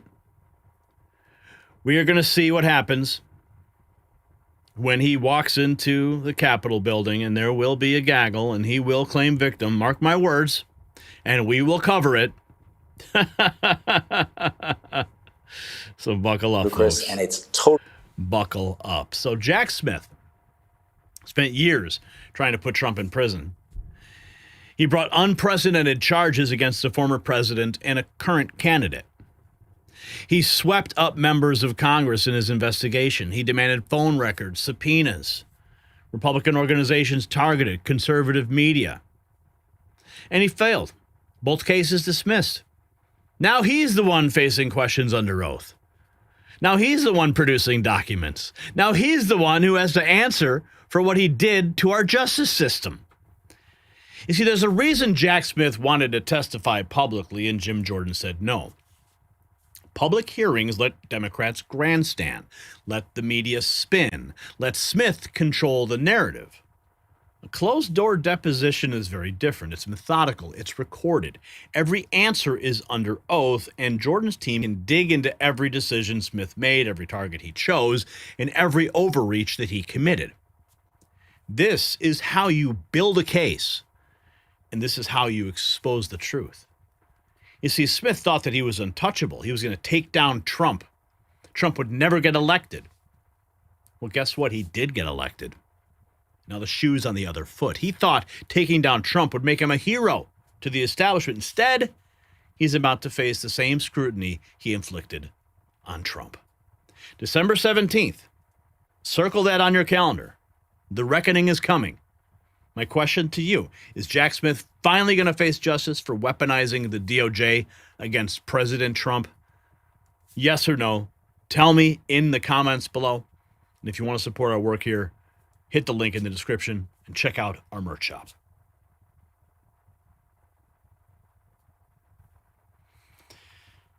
Jack Smith, bitch.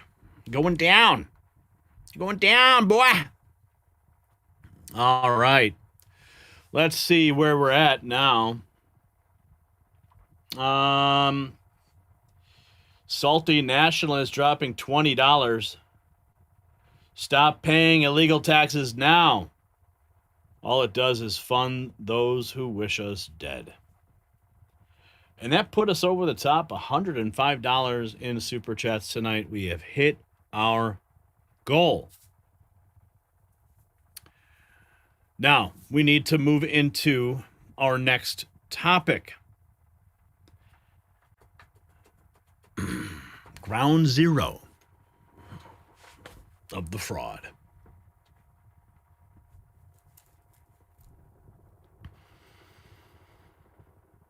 Now to the ground zero of immigration chaos and fraud that's costing American taxpayers billions of dollars. Tim Walz's Minneapolis is in turmoil tonight after President Trump took decisive action that Democrats never saw coming. He terminated temporary protected status for Somalis, launched ICE operations in the Twin Cities, and the crackdown is only just beginning. Now, here's what's happening right now. On November 21st, Trump announced immediate termination of TPS for Somalis in Minnesota, affecting approximately 705 individuals under that nationwide program. Yesterday, DHS suspended all immigration applications from 19 countries, freezing green cards, citizenship, and asylum processing. That same day, 8 immigration judges were fired at 26 Federal Plaza in New York, including Assistant Chief Judge Amania Khan. The message is clear. The era of open borders and rubber stamp approvals is over. And let's talk about why Minneapolis is ground zero. The Feeding Our Future scandal. $250 million in federal child nutrition funds stolen. 78 people indicted. Over 50 convicted. The DOJ called it the largest COVID fraud scheme in the country, and Treasury Secretary Scott Bessent just announced an investigation into whether stolen funds ended up in the hands of al-Shabaab terrorists in Somalia. Tim Walz oversaw the entire disaster as governor. And some more breaking news, though, from the mining sector. AmeriCorps Resources has just made a major move acquiring the Trinity Silver Project from Newmont. Newmont took shares in AmeriCorps as part of that transaction. Now, that's a nearly $100 billion company backing this play. Now, Trinity is no speculation. It's a historic Nevada silver mine with 5 million ounces of past production and geological data pointing to 28 million ounces still waiting. Nevada remains one of the most mining-friendly jurisdictions on the planet, and AmeriCorps already controls 800,000 ounces in stockpile. At $50 silver, that stockpile alone represents $40 million in contained metal. Several times the company's current market cap. Stock price, ready for this? Under 25 cents right now. Silver prices, all-time highs. If you want to find out more, get a stake. The link is in the description. But here's where it gets really explosive. DHS just announced Operation Catahoula Crunch, surging federal agents into New Orleans to target violent criminal aliens protected by sanctuary politicians. In New York, 8 immigration judges at 26 Federal Plaza fired on Monday, gutting the judicial pipeline that rubber-stamped asylum claims for years. Governor Gavin Newsom, he's refusing to honor an ICE detainer for an illegal alien who killed an 11-year-old boy after being deported 4 times. At the same time, Ilhan Omar is screaming racism while calling for Trump's impeachment.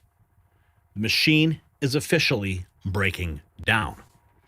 Oh yes, Ilhan Omar is freaking out. We have this. This is from Laura Loomer. She says, denaturalize Ilhan Omar 7 hours ago. Breaking 911 posting the video. Ilhan Omar. No, don't waste your... Congresswoman, do you agree with President Trump's assumption that you married your brother to get citizenship? 3,500 yards. Have you begun packing your bags for Somalia yet, Congresswoman Omar? Not going anywhere. So you're not? No, don't waste your energy on me. Do you have a message for President Trump? I will be here probably longer than Trump. Wait, do you have a message for President Trump? Like a quarter of his age. Do you have anything else you'd like to say to It's him? an old man losing his mind. I don't know why he's obsessed with me. Interesting. Well, thank you, Congresswoman. Yeah, I hope he gets help. Thank you. That was gold. Citizenship. Do you agree with President Trump's assumption that you married your brother to get citizenship? She's getting asked directly the question. Have you begun packing your bags for Somalia yet, Congresswoman Omar? Not going anywhere. So you're not- Have you begun packing your bags? Oh my God. I love this guy. Oh my goodness. I love this guy. I don't know who that reporter is one of Loomer's reporters. Oh, solid gold, dude. Whoever you are. God bless you. You deserve a medal. A medal of honor. Presidential Medal of Honor. We have this more from the Somali, the representative, Somali representative. She's not a U.S. representative. She represents Somalia. Ilhan Omar went off at President Trump, calling him a racist, a bigot and a xenophobe, Islamophobic. He says he's going to stop Muslim immigration. He's going after the black immigrants. Nationals of this. He's always been a racist, a bigot, a xenophobic, and Islamophobic. We know that he called African nations a shithole in his first administration. We know that when he came down that escalator, he said he was going to stop Muslim immigration into this country. And so it is not. See, that's not what he said. You know that's not what he said. All right? He picked out problem nations and said, you're not coming in. Those nations happen to be majority Muslim nations, but he didn't target Muslim people. He targeted terrorist nations. Surprising that he is going after black immigrants in this country. And it's certainly not surprising that he's choosing a black immigrant community that is also Muslim. But what I would like to say is that most of us are citizens. On our passport, it says we are nationals of this country. We love that Minnesota has welcomed us. Many of us have not been settled in Minnesota. We chose it as a home because the Minnesota people and the state is beautiful and very welcoming. And we are going to be here regardless of what the president has to say. I agree. I love the Until your marriage records are fully vetted. 6 hours ago, Glenn Beck writes, why would the mayor of Minneapolis speak Somali to immigrants who love America? Aren't they proud to be here, learn English, become American? Or did Jacob Frey just admit that many have no plans to assimilate? He says, I doubt the Democrats care either way. It's all just politics to them. English. I mean, to our Somali community. Daman Shabka, Somaliyed Kunul, Minnesota, Garahan, Minneapolis, Waan, Kuji Janila Hai, Waan, Ku Gereb, Taganahan. Oh, God. At least practice it in the mirror first. Oh, my God. I mean, it's like me doing it.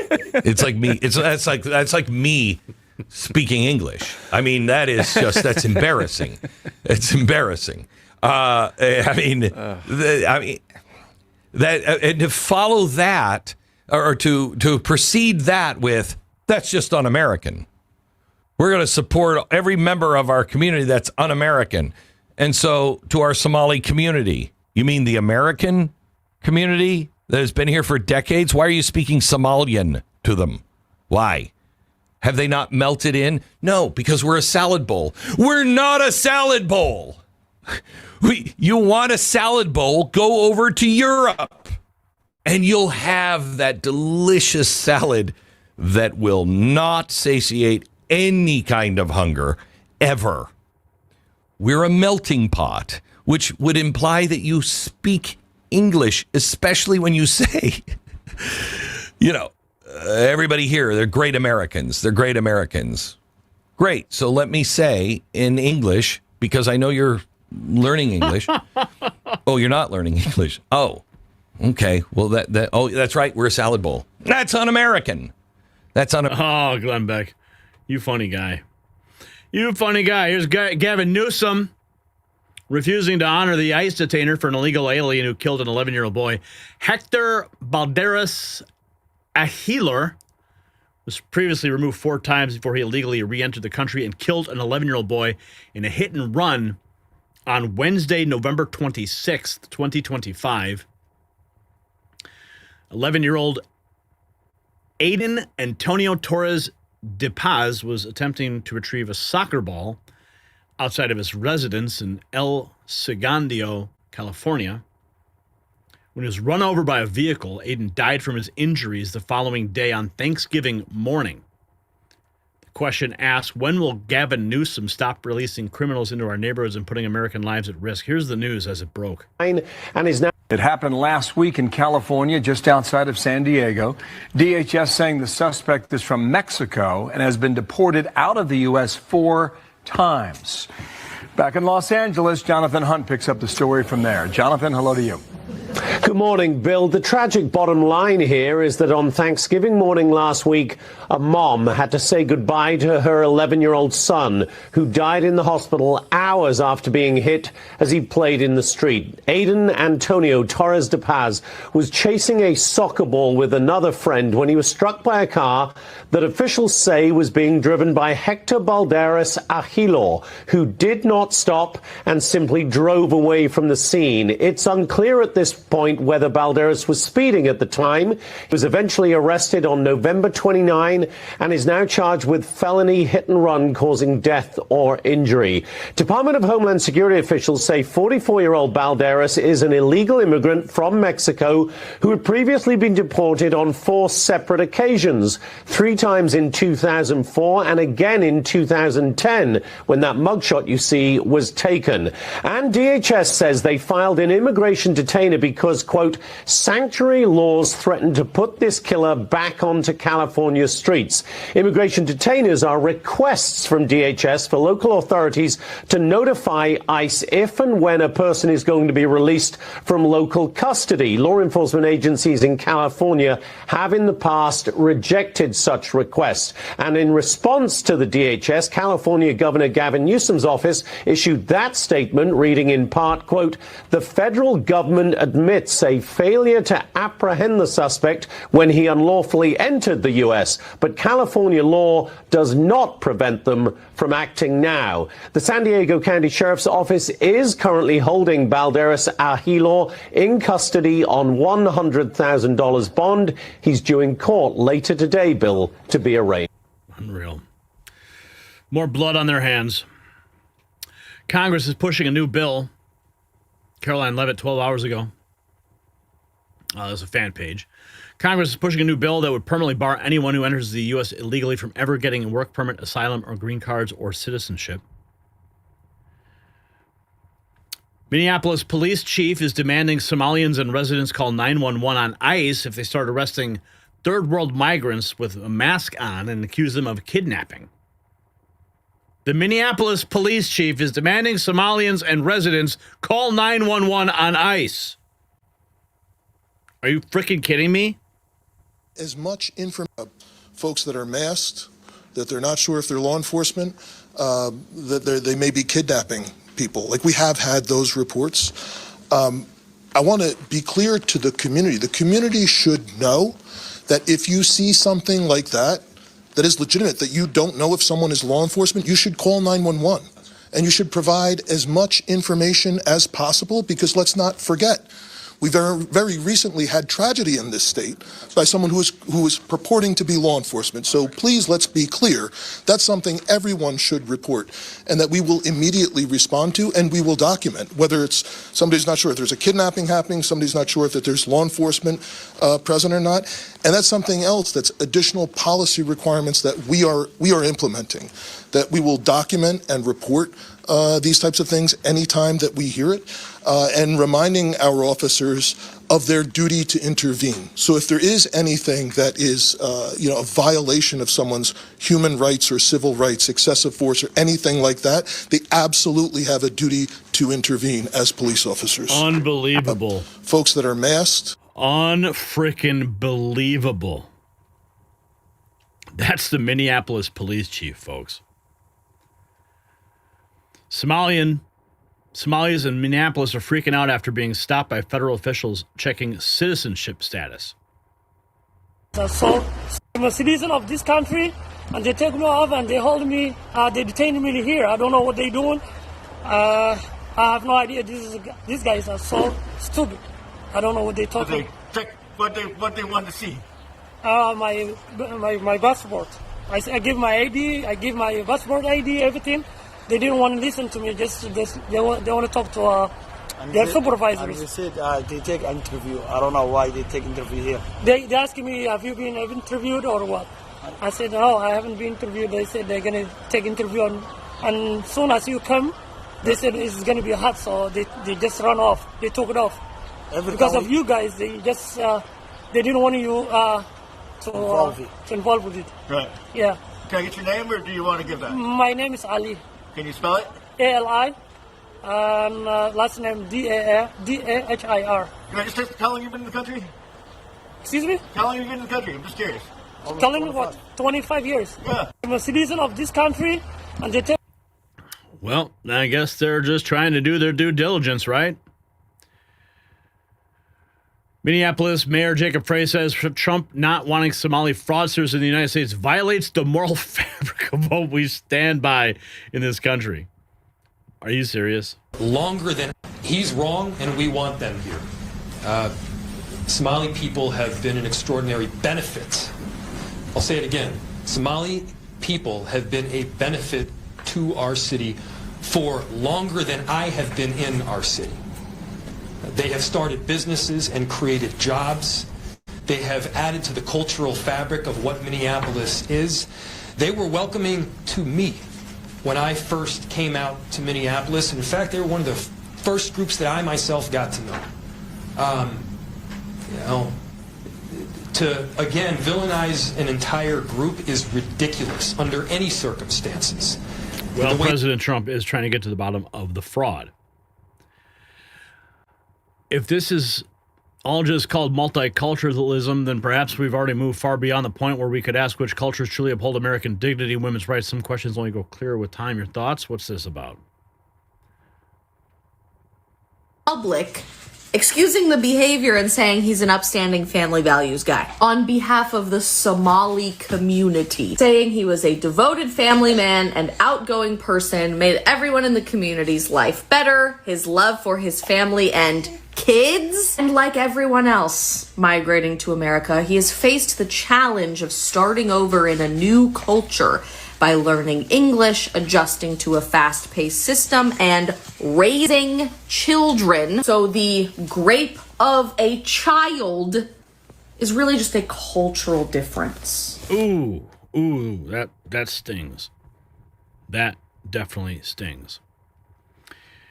Jesse Waters' research shows Democrats dumped all the Somalis into Minneapolis because they needed a voting bloc there. Democrats imported them, gave them social security numbers, signed them up for welfare, and in return, they all vote Democrat.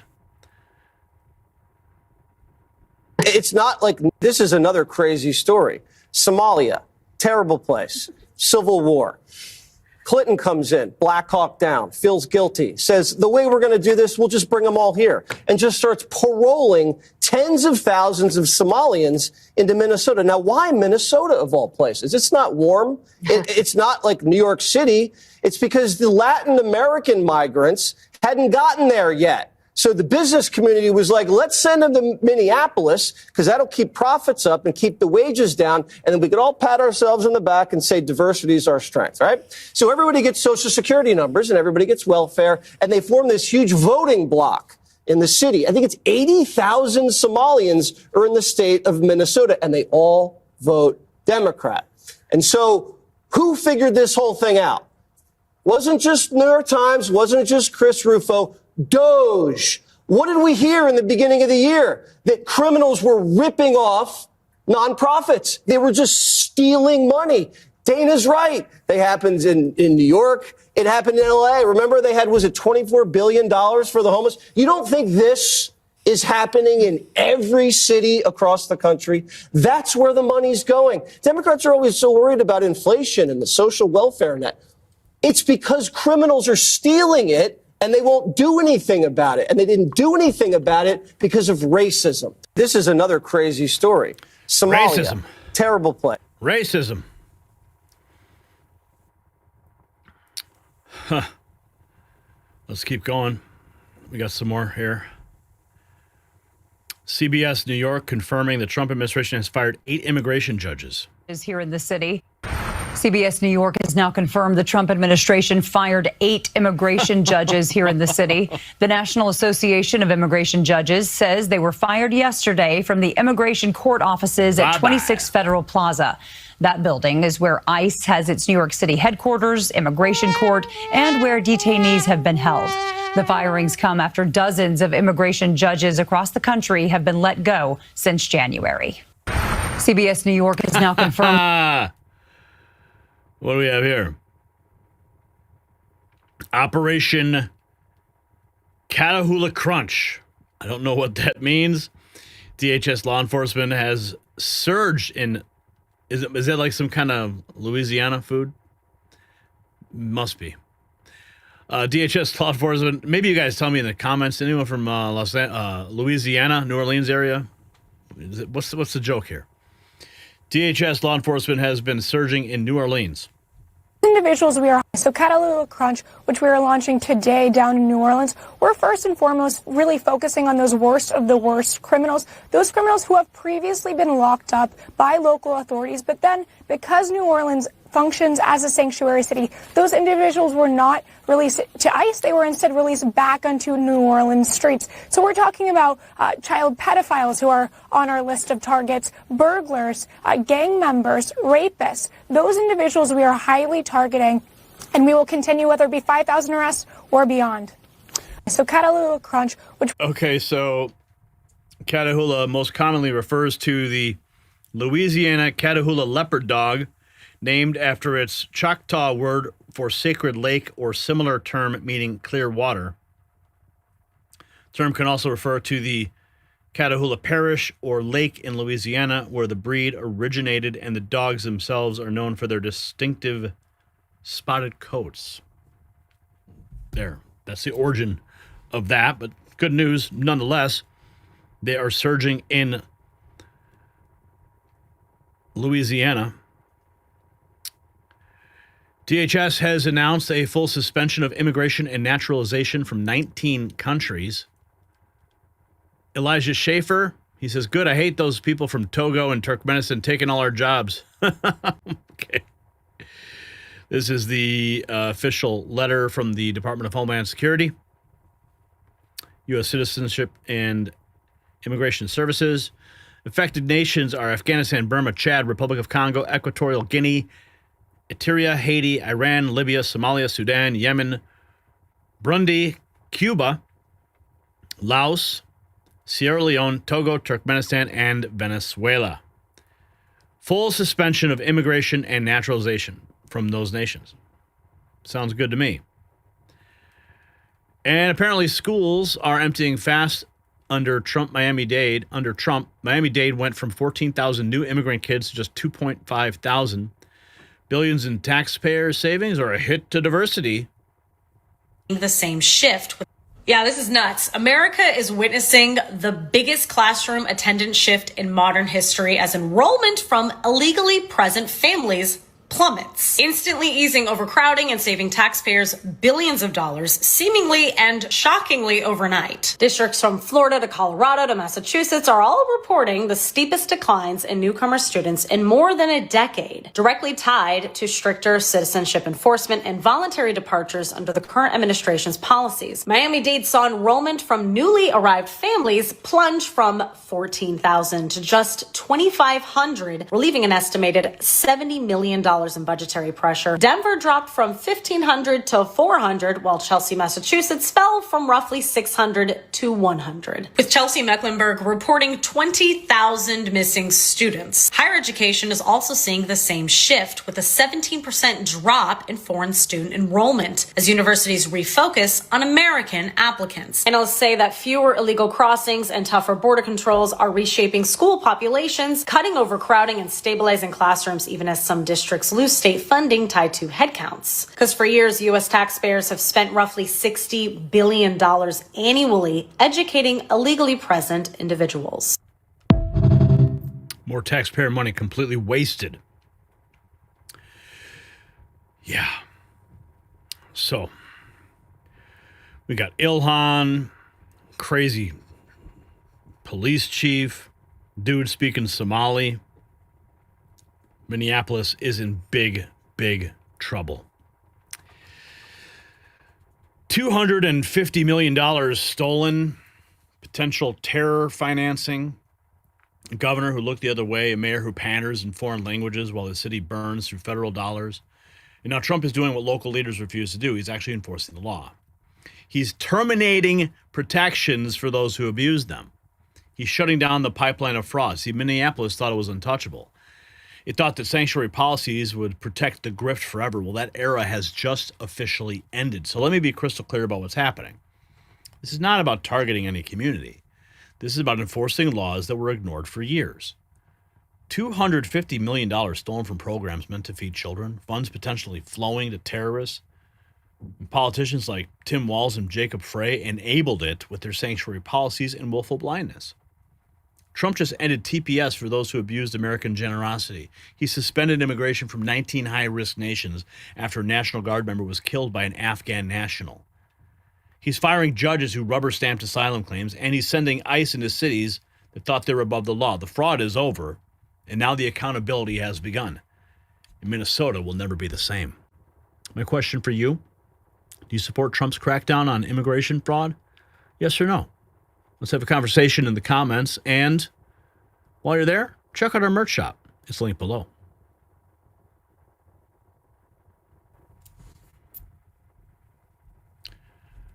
All right, let's see.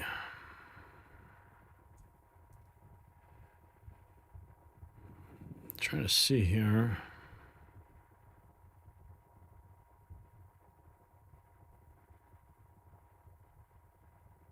One second.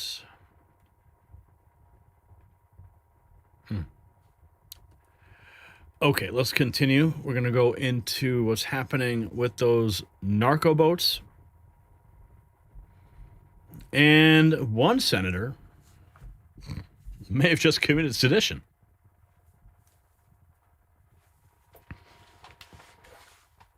Oh, let's see. Morgan dropping $2. Catahoula Crunch, a dog bite. Take a bite out of crime. That's funny. All right.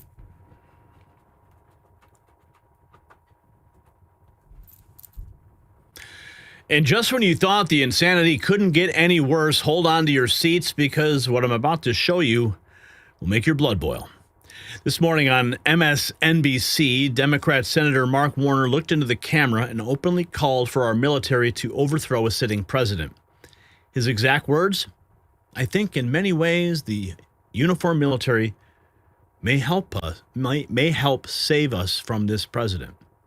A sitting U.S. senator calling for a coup on national television. Now let that sink in, America. The vice chair of the Senate Intelligence Committee just told our troops to turn against their commander-in-chief. And why? Because Trump and the Secretary of War are doing what no administration has had the guts to do, hunting down and eliminating the narco-terrorists poisoning our children with fentanyl. Since Trump designated cartels as foreign terrorist organizations, our military has been striking drug boats in the Caribbean and Pacific, killing the smugglers responsible for over 100,000 American deaths a year. Of course, the Democrats are furious, so they released that seditious video. The so-called seditious six senators, Mark Kelly, Elisa Slotkin, Representatives Crow, DeLuzio, Goodlander, Houlihan, all telling troops to refuse orders.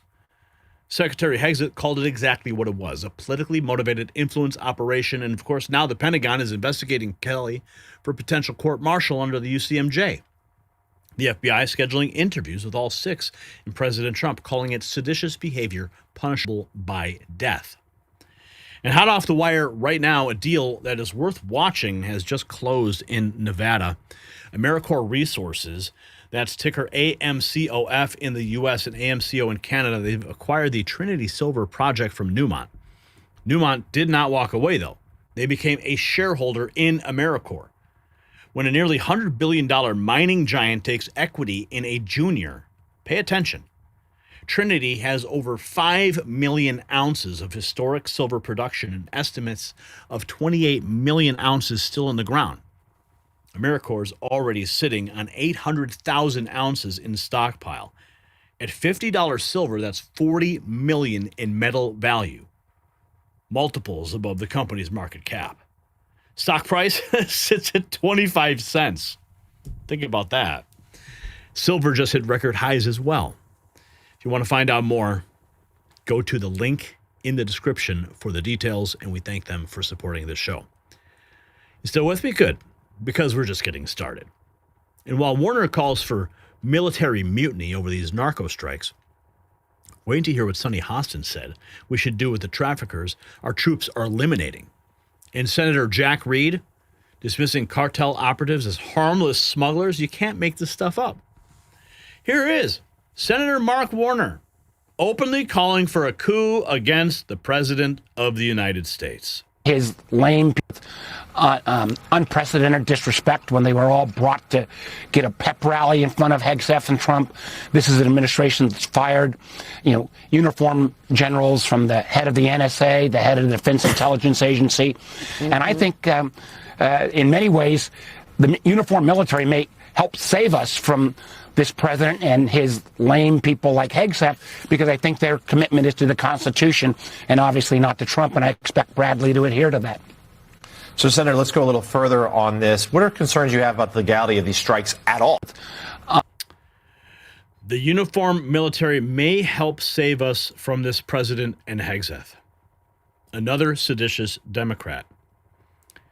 And speaking of lunatics, The View's Sonny Hostin says that the U.S. should be taking foreign narco terrorists into our country to give them refuge and take care of them. You know why? I can't speak to the law of it. I don't know, I'm not a geopolitical expert, but in terms of the law of it, you're right, Sarah. That is why those Army vets explained, do not follow, you do not have to follow illegal orders. You know why? Because if this is deemed to have been war crimes, which by all accounts right now, there are 7 sources that said Pete Hegseth did say kill them all, even after there were 2 survivors. What you're supposed to do under international law, you are supposed to take those fighters as war criminals, prisoners of war, and you're supposed to give them refuge, and you're supposed to take care of them, and then you are supposed to put them into a court of law. Instead, I can't speak to the law of it. I don't know, I'm not a geopolitical expert, but in terms of the law of it, you're right, Sarah. She goes that ahead is why and says it. That's how smart these people are over there at The View. And we have this. Mark Short writes, I support the president's efforts to protect America from narco terrorists. Our men and women in uniform are remarkable. This over on CNN. Look, I think that I support the president's efforts to protect America from narco terrorists. I think there's a lot of critics in this town, and I think it's actually a responsible effort on his part to be protecting America's shores from drug smugglers. As the general said, I don't see the president ducking responsibility for this. He's taken responsibility. At the same time, I think it is important to have the inquiry. I think we have the most remarkable men and women serving in uniform. They are not trained to shoot fish in a bottle. And so I think that in a barrel. And I think in this case, it's important to know, did they know there were non-combatants that were alive and clinging to that vessel, or did they not know? And I think that that's important to get to the bottom, because in the world, we stand as a stark contrast to the way Russia's prosecuting its war against Ukraine. And it's important that we continue to do that. And so I think it's important to get to the bottom of this. But at this point, I think, I'm not one to sit here and throw stones at the president. I think the president's accepting responsibility for the attack. And I think it's important we get to the bottom of the matter, too. Look. Okay. And then we have this. RNC Research calls it insane Democrat Jack Reed dismisses criminals smuggling illegal drugs into the country as not narco-terrorists, just people trying to make some money. Oh, my God, these people are delusional. And usually, people, one of the factors that drives youth in the United States is demand. And most narco traffickers are not in those boats. They pay people to do that. And usually people are not significantly involved with narco trading. It's the way they make money. Mm-hmm. One of the factors that drives... Well, if you're in the boat, you are a narco-terrorist. You are a trafficker. No matter how much money you need to make that day. GOP Senator Eric Schmidt calls it the language of a color revolution. But this Democrat... Do you support Chairman Wicker holding an investigation of the second strike? There's not going to be... that's not going to happen. He said he was. That's not going to happen. There's going to be oversight like we've had, but this Democrat dream of some sort of hearing when Pete Hegseth and President Trump, well within their articles of powers to take out narco-terrorists who are poisoning 100,000 Americans every year, it's not going to happen. So we're going to have oversight. We always have oversight. But this desire by the Democrats to try to find some new thing, and I just want to put this, they're talking about prosecuting servicemen and women. So it's not enough that they censored Americans. It's not enough that they prosecuted their political opponent and tried to keep them from getting back in the White House. This is really, really dangerous road to go down. This isn't the language of we'll beat him in the next election, or we're going to have the debate in public and let the public weigh in. This is the language of a color revolution. So it's your assessment after seeing the video that the Trump administration acted within its legal authority? 100%. 100%. And did you learn that this morning, and I say or that was that your assessment all along? From everything that I've seen, absolutely 100%. And to try to portray it as something otherwise, again, like I said, is incredibly dangerous. NASA Administrator Jared Isaacman will be having a hearing tomorrow. What do you make of his nomination, and how do you... I think he's going to be great. I really do. I think NASA needs the sort of steady leadership. We're in a real competition from a commercial space perspective with China. I think he understands that, and we need to be the world leader. There's a lot of things on the line in the next decade that a lot of people aren't talking about, whether it's the moon, whether it's Mars, just sort of the capabilities that we have. So I think he's going to do a great job. Can you clarify, when did you see this video of the September 2nd? No, I've seen the report. I've seen the public reporting. But again, I just want to be clear. This nonsense about it being a war crime is total bullshit. It's all they have. They're just... And the desire then to treat him as a war criminal, to treat servicemen as war criminals, is beyond just like a normal political debate. That's what's happening right now. They don't have anything left. This is insane. And so, again, the Washington Post narrative, which was, again, anonymous sources, the New York Times totally debunks that today. So don't take it from me as a conservative Republican. Take it from the New York Times. This is nonsense. Clearly, you have narco-terrorists who are no longer going to make it through the southern border on land. They're on the high seas. President Trump has every right in the Western Hemisphere or anywhere to take out these terrorists who are poisoning our kids. So again, I just think they've had it in for Hegseth from the beginning. This won't be the last time, by the way, we see some nonsense about Pete Hegseth. Pete Hegseth and this is the underlying story, and I think you guys probably know this. He's a real threat to permanent Washington. He's a realist. He's not somebody who is forever wars and stupid wars. That's not who he is, and they know it. And they never want him to be Secretary of War, and they're trying to take him out now. But this is a nonsense story. 100% legal justification for taking out the narco-terrorist boats. It's 100% justification. But the media is running with it. Now, Rand Paul says labeling people narco-terrorists without proof just to justify killing them is not the law. It's lunacy. This policy risks dragging America into another foreign war. He says we need transparency, oversight, and respect for the Constitution. Now, I agree with that. However, they're operating, and I've said this before in response to Rand, they're still operating under the article, it's the same law. I forget the name of it now. That the authorization for the use of force, military force, that they used post 9/11, because that law is still on the book. So by simply designating them terrorist organizations, they can treat them the same way they would treat groups in the Middle East. Okay? So this is it, America. Democrats have gone from resisting Trump to actively calling for our military to overthrow him because he's killing drug traffickers. From Schumer's threats to Warner's coup rhetoric to the seditious 6 PSYOP video, they lost at the ballot box, so now they're trying to turn our armed forces against our Defense Intelligence Agency. Our commander-in-chief, while defending the very narco-terrorists murdering 100,000 Americans annually. This is color revolution tactics, and every patriot needs to understand what's at stake. So what we've covered here, I've covered politics for 2 decades. I've never seen anything like this. A senator openly calling for military intervention against a duly elected president.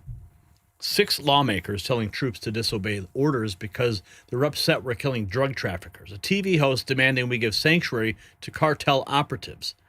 This is no longer politics. This is an attempted coup in slow motion, triggered because Trump finally declared war on the cartels poisoning our nation. But here's what they don't understand. Our military voted overwhelmingly for Trump. They took an oath to the Constitution, not to Chuck Schumer or to Mark Warner. They will follow their commander-in-chief, and they will keep hunting narco-terrorists until every last one is eliminated. So the question is whether we hold these seditious actors accountable, whether the FBI interviews lead to charges, whether Mark Kelly faces that court-martial. You see, the American people are watching, and we will not forget. So my question for you, should these lawmakers face prosecution for calling on our military to defy orders while defending drug traffickers? Yes or no? Drop your answer in the comments, and let's talk about it. And while you're there, hit up our merch shop and support the show.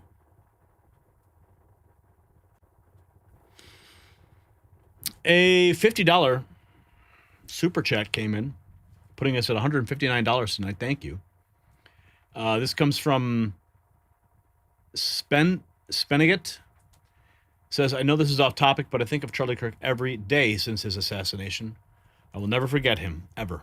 Thank you and your team for all you do. You know, it's like Charlie's never left, personally. I see his videos all the time circulating on social media. Admittedly, though, I don't watch them because it's too hard. Charlie had a message that permeated deeply into the psyche of America, and he became a target, literally. And sadly, he's no longer with us, but his voice continues, and he will be missed. So, I know how you feel, and thank you for your support of the show. And that's where we are tonight, America.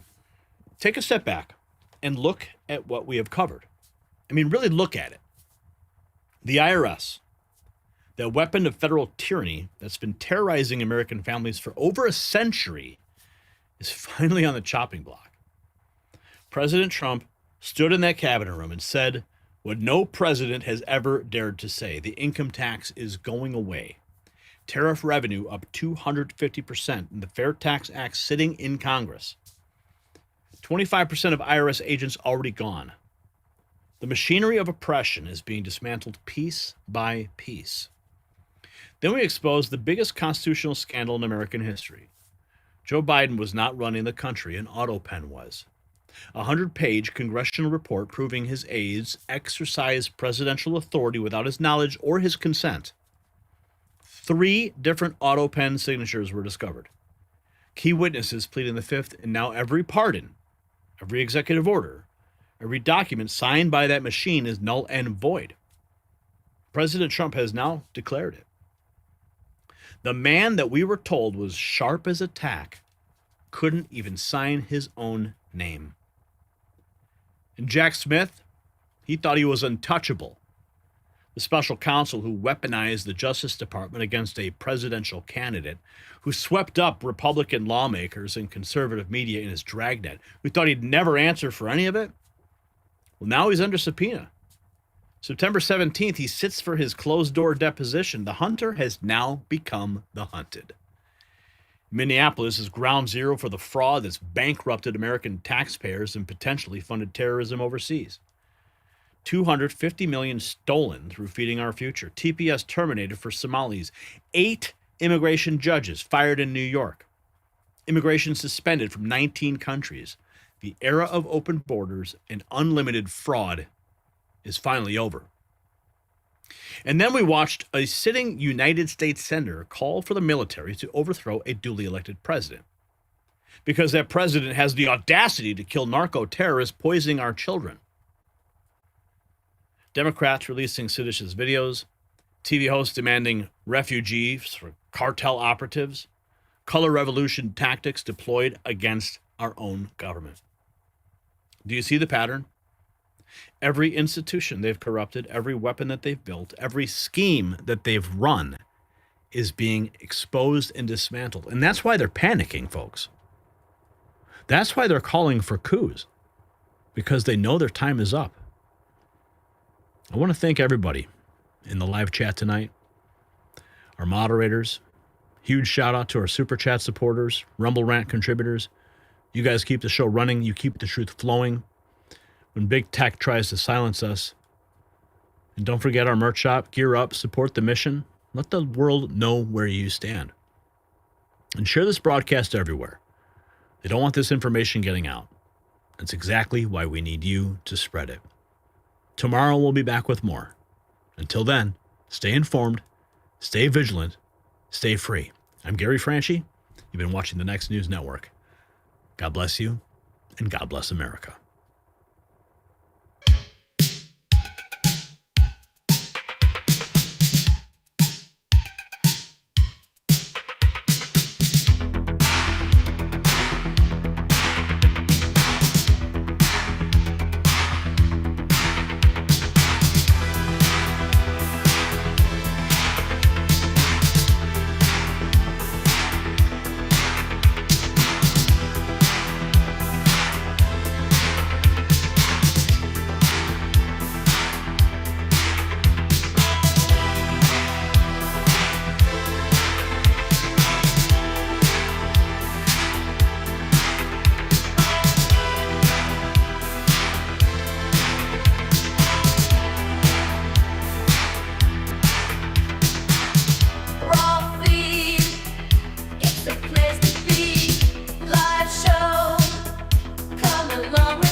Trending